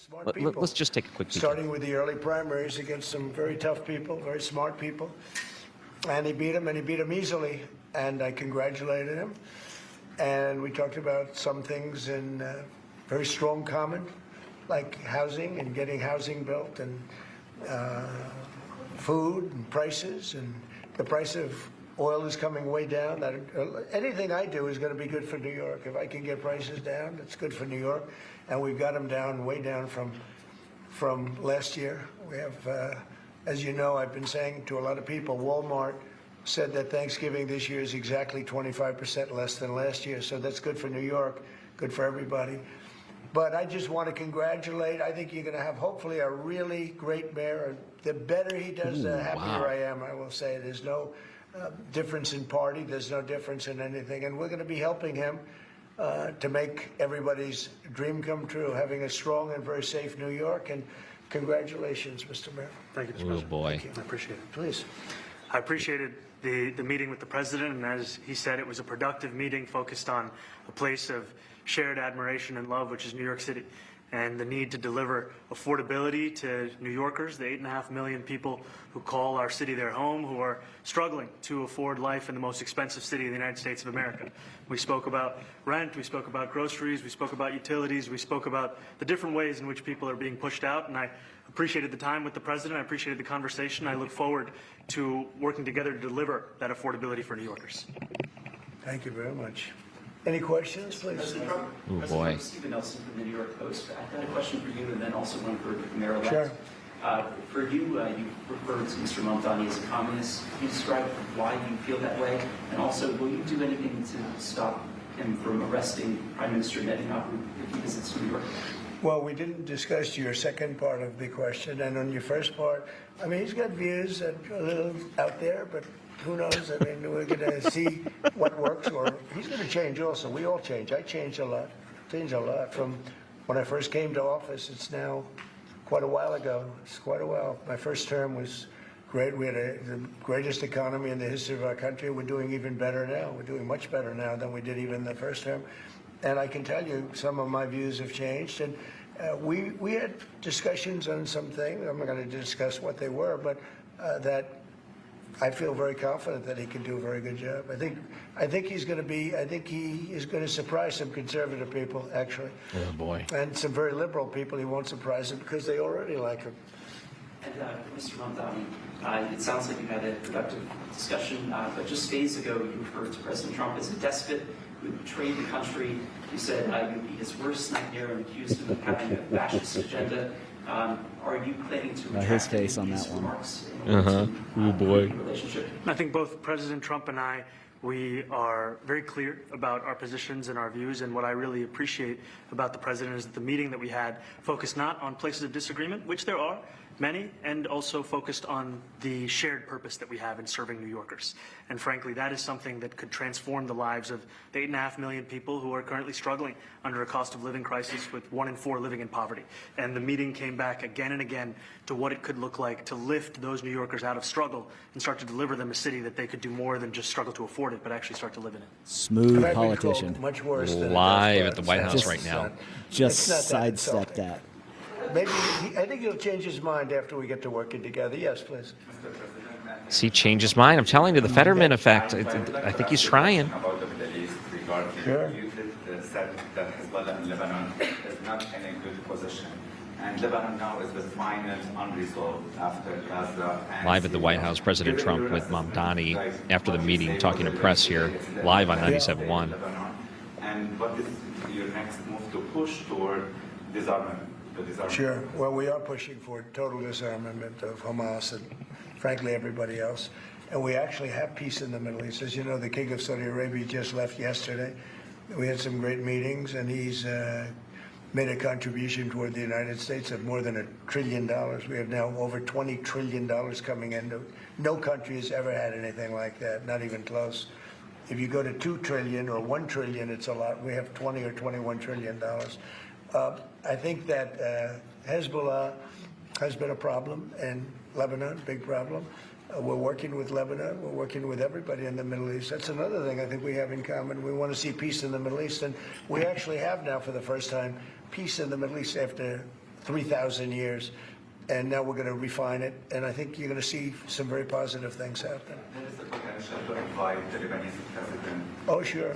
Oh, I would do that, absolutely. And if the mayor would like to be here for that meeting, because I know he feels very strongly. I think you feel very, very strongly about peace in the Middle East. I think We desperately want it, and that's something that I shared with the president, that when I spoke to New Yorkers who had voted for the president last November on Hillside Avenue and Fordham Road, I asked them why. I heard again and again 2 major reasons. One was that they wanted an end to forever wars. They wanted an end to the taxpayer dollars we had funding violations of human rights, and they wanted to address the cost of living crisis. And I appreciated the chance to discuss both of those things. He said a lot of my voters actually voted for him, and I'm okay with that. I'll do that. I'll sign it. Give it to me. I'll sign it in a minute.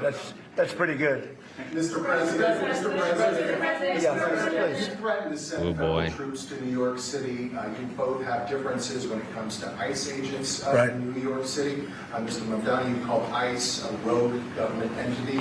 I wonder how you reconcile your differences on both of those issues. Well, I think we're going to work them out, and I think that if we have known murderers and known drug dealers and some very bad people, we want to get them out. And the mayor wants to have peace. We discussed this at great length, actually, maybe more than anything else. He wants to have a safe New York. Ultimately, a safe New York is going to be a great New York. If it's not safe, no matter how well we do with pricing and with anything else, we can talk about anything you want. If you don't have safe streets, it's not going to be a success. So we're going to work together. We're going to make sure that if there are horrible people there, we want to get them out. I think he wants to get them out, maybe more Wow. than I do. So we'll work together. We discussed This it is amazing, honestly, at great the length. way Yes, these please. two are getting along, isn't it? I know that we can't do this forever because I know we got to run up against a break. But Brad, can I give you a couple of observations on this? Sure. You want me to pull down? Yeah, we might as well, because let me just say this. We are watching perhaps a clinic in politics right now. Oh my gosh. Two Yeah. people that couldn't be on opposite ends of the political spectrum next to each other, taking tough questions and answering them. If this were Joe Biden, I guarantee you, I would bet my mortgage on this. If this were Joe Biden and one of these questions came up, he would have put on a smile and he would have had a dead look in his eyes, and then his staff would have ushered media out. They would not allow him to answer a question. Well, and look at them still going. Yeah, and the question wouldn't be. Let's not be, coy about this. The question wouldn't have been able to been asked. I mean, we've all seen the pictures of the pamphlets with the questions and the name of the reporter and what they're going to answer on it for Biden. But Right. these guys don't have that. They're just going. And look at that. And you have President Trump saying he's able to change. I think he can change. Mamdani, I think he can change too. Like Rocky. And we have a common goal, and that's what we talked about. My goodness, what a clinic they just put. I am shocked at how well this is going. And the Fetterman effect, I'm telling you, Donald Trump went in there thinking, I'm going to bring this guy closer to the center because that's what New York needs, and that's the job I need to do right now as president. And there's no way that he's going to be at the center, but if he can just like get him to not be a full-blown Marxist, that's a win. Yeah. Yeah, and there's a lot that is a lot of reality that's going to set in on Mamdani whenever he goes to start doing his thing. All right. They're still going. I know we need to get to a break, and we got to read the poll results coming up after. Do you have a winner for the Guns and Hoses? We'll get that too after the break. Yep. Does that sound good? Yep. Let's do that. Excited to do one more break with you coming up on the Annie Frey Show. I'm Ryan Recker, 97.1 FM Talk. Stone, he left nothing behind. I ain't here for a long time. I'm here for a good time. Get ready for the 38th Annual Guns N' Hoses. It's St. Louis's biggest charity boxing event supporting the Backstoppers. Hear it right here the night before Thanksgiving. Coverage starts at 6:30. Guns N' Hoses live on 97.1 FM Talk. Sponsored by Jerry Kelly Heating, Cooling, Electrical, and Plumbing. Home Shield Foundation Repairs.com. Reach out to Matt Hayes and find out what you need to know about solving the basement water problem once and for all. If you have that pit in your stomach that forms, you see the forecast or you hear, we haven't had a whole lot of rain this year, but then once it happens, once it hits, you're just running to the basement, trying to make sure that everything is going to be okay that you have down there. How much of your basement are you not even using because water gets into it? Or have you noticed an effect on the actual foundational walls that exist in your basement because maybe water is making its way, as it is apt to do, through the foundation of your walls that is deteriorating? And how much is it deteriorating? You don't even know. Matt Hayes can tell you. He can know, but he's got to see it first. So schedule him to come out and assess your situation. 314-227-9636. 314-227-9636. Reach out to Matt Hayes directly and have him come see what you got going on. HomeshieldFoundationRepairs.com. Do you have 3 ex-wives and your current trophy wife wants a life insurance policy 3 times the size of the policies you had to purchase for your previous mistakes? If so, you need to call Big Lou at Term Provider, 800-700-6898. Big Lou is intimately familiar with your problems, and if you're 50 or 60 years old and in reasonably good health, a $1 million policy should only cost about $100 to $200 per month. Big Lou may have a solution for your previous policies as well. You may even save enough money to lighten the load on your new $1 million policy. Remember, call Big Lou. He's like you, except he's only on number 2. Call Term Provider at 800-700-6898. That's 800-700-6898. For $1 million in term life insurance that you can live with. Call Big Lou at 800-700-6898. 800-700-6898. This is the Annie Frey Show on 97.1 FM Talk, St. Louis Conservative.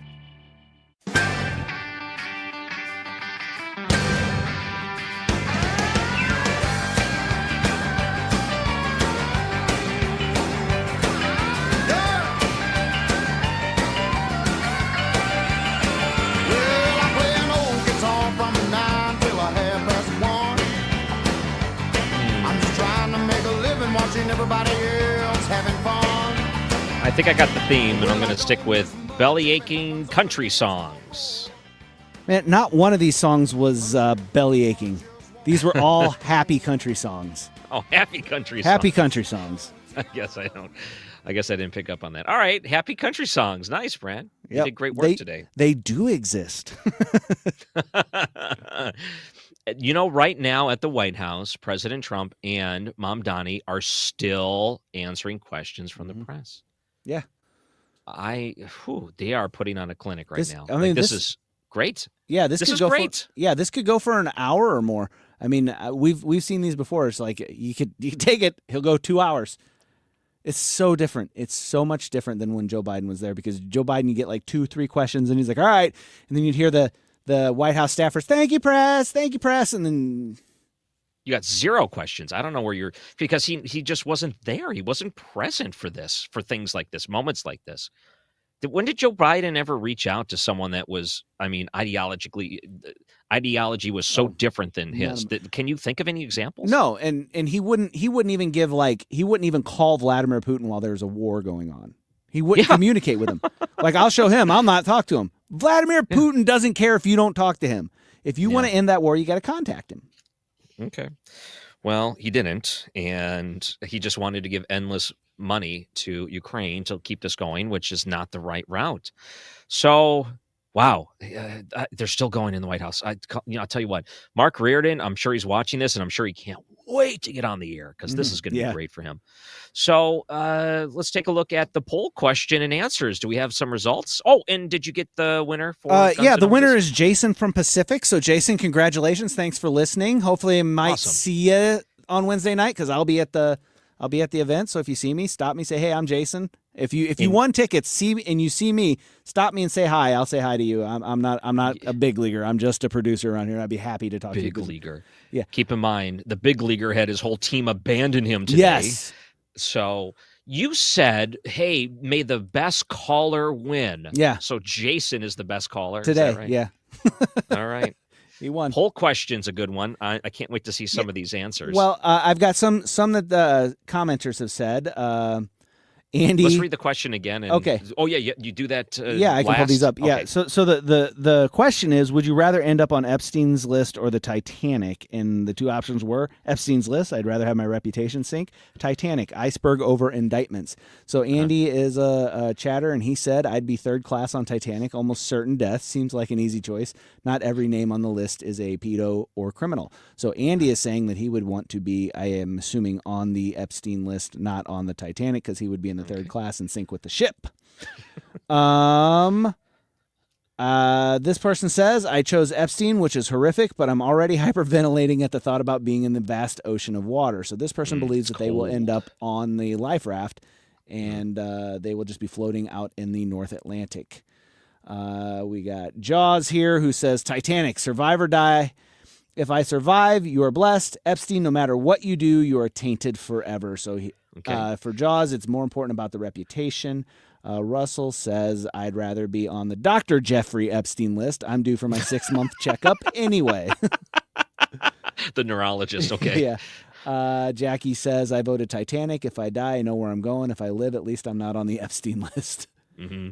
And then this person said, Bill said, I said Epstein because not even at my age, I might outlive the prison sentence. The Titanic is a sure thing.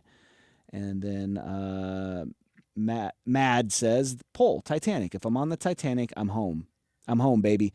Epstein, I'm living with the SS. And I'm not sure what the SS means. So, yeah. And then Quick Rick. Sinking ship? Yeah, maybe. Quick Rick said, I'd rather be on the Titanic unless my name was Jack Dawson, who Jack Dawson is the one from the movie that sunk to the bottom of the ocean at the end. Ryan, do you have any thoughts on this one? I would say if it was me, I would risk the Titanic because I don't want to be on that Epstein list at all. But if it was like a whole family situation, I can't fathom losing a family member. So put me on the list and I'll live the rest of my life in shame, I guess. Yeah, for me, I think about this and I say Titanic. I actually have this audio cut here that that I want to play.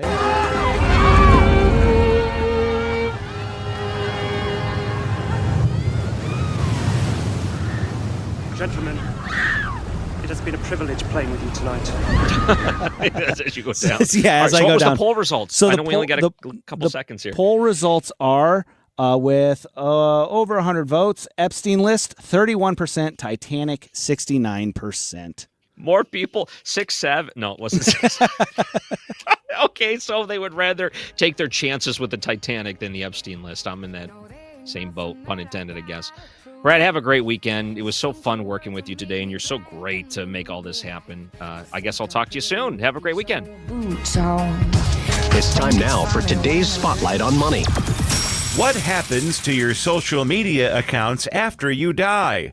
Tech writer Jennifer Jolly says control of your Facebook, X, or Instagram accounts need to be a part of your end-of-life plan. That's because you may not control what happens next to that dormant account. You could live on in ways that just absolutely crush you.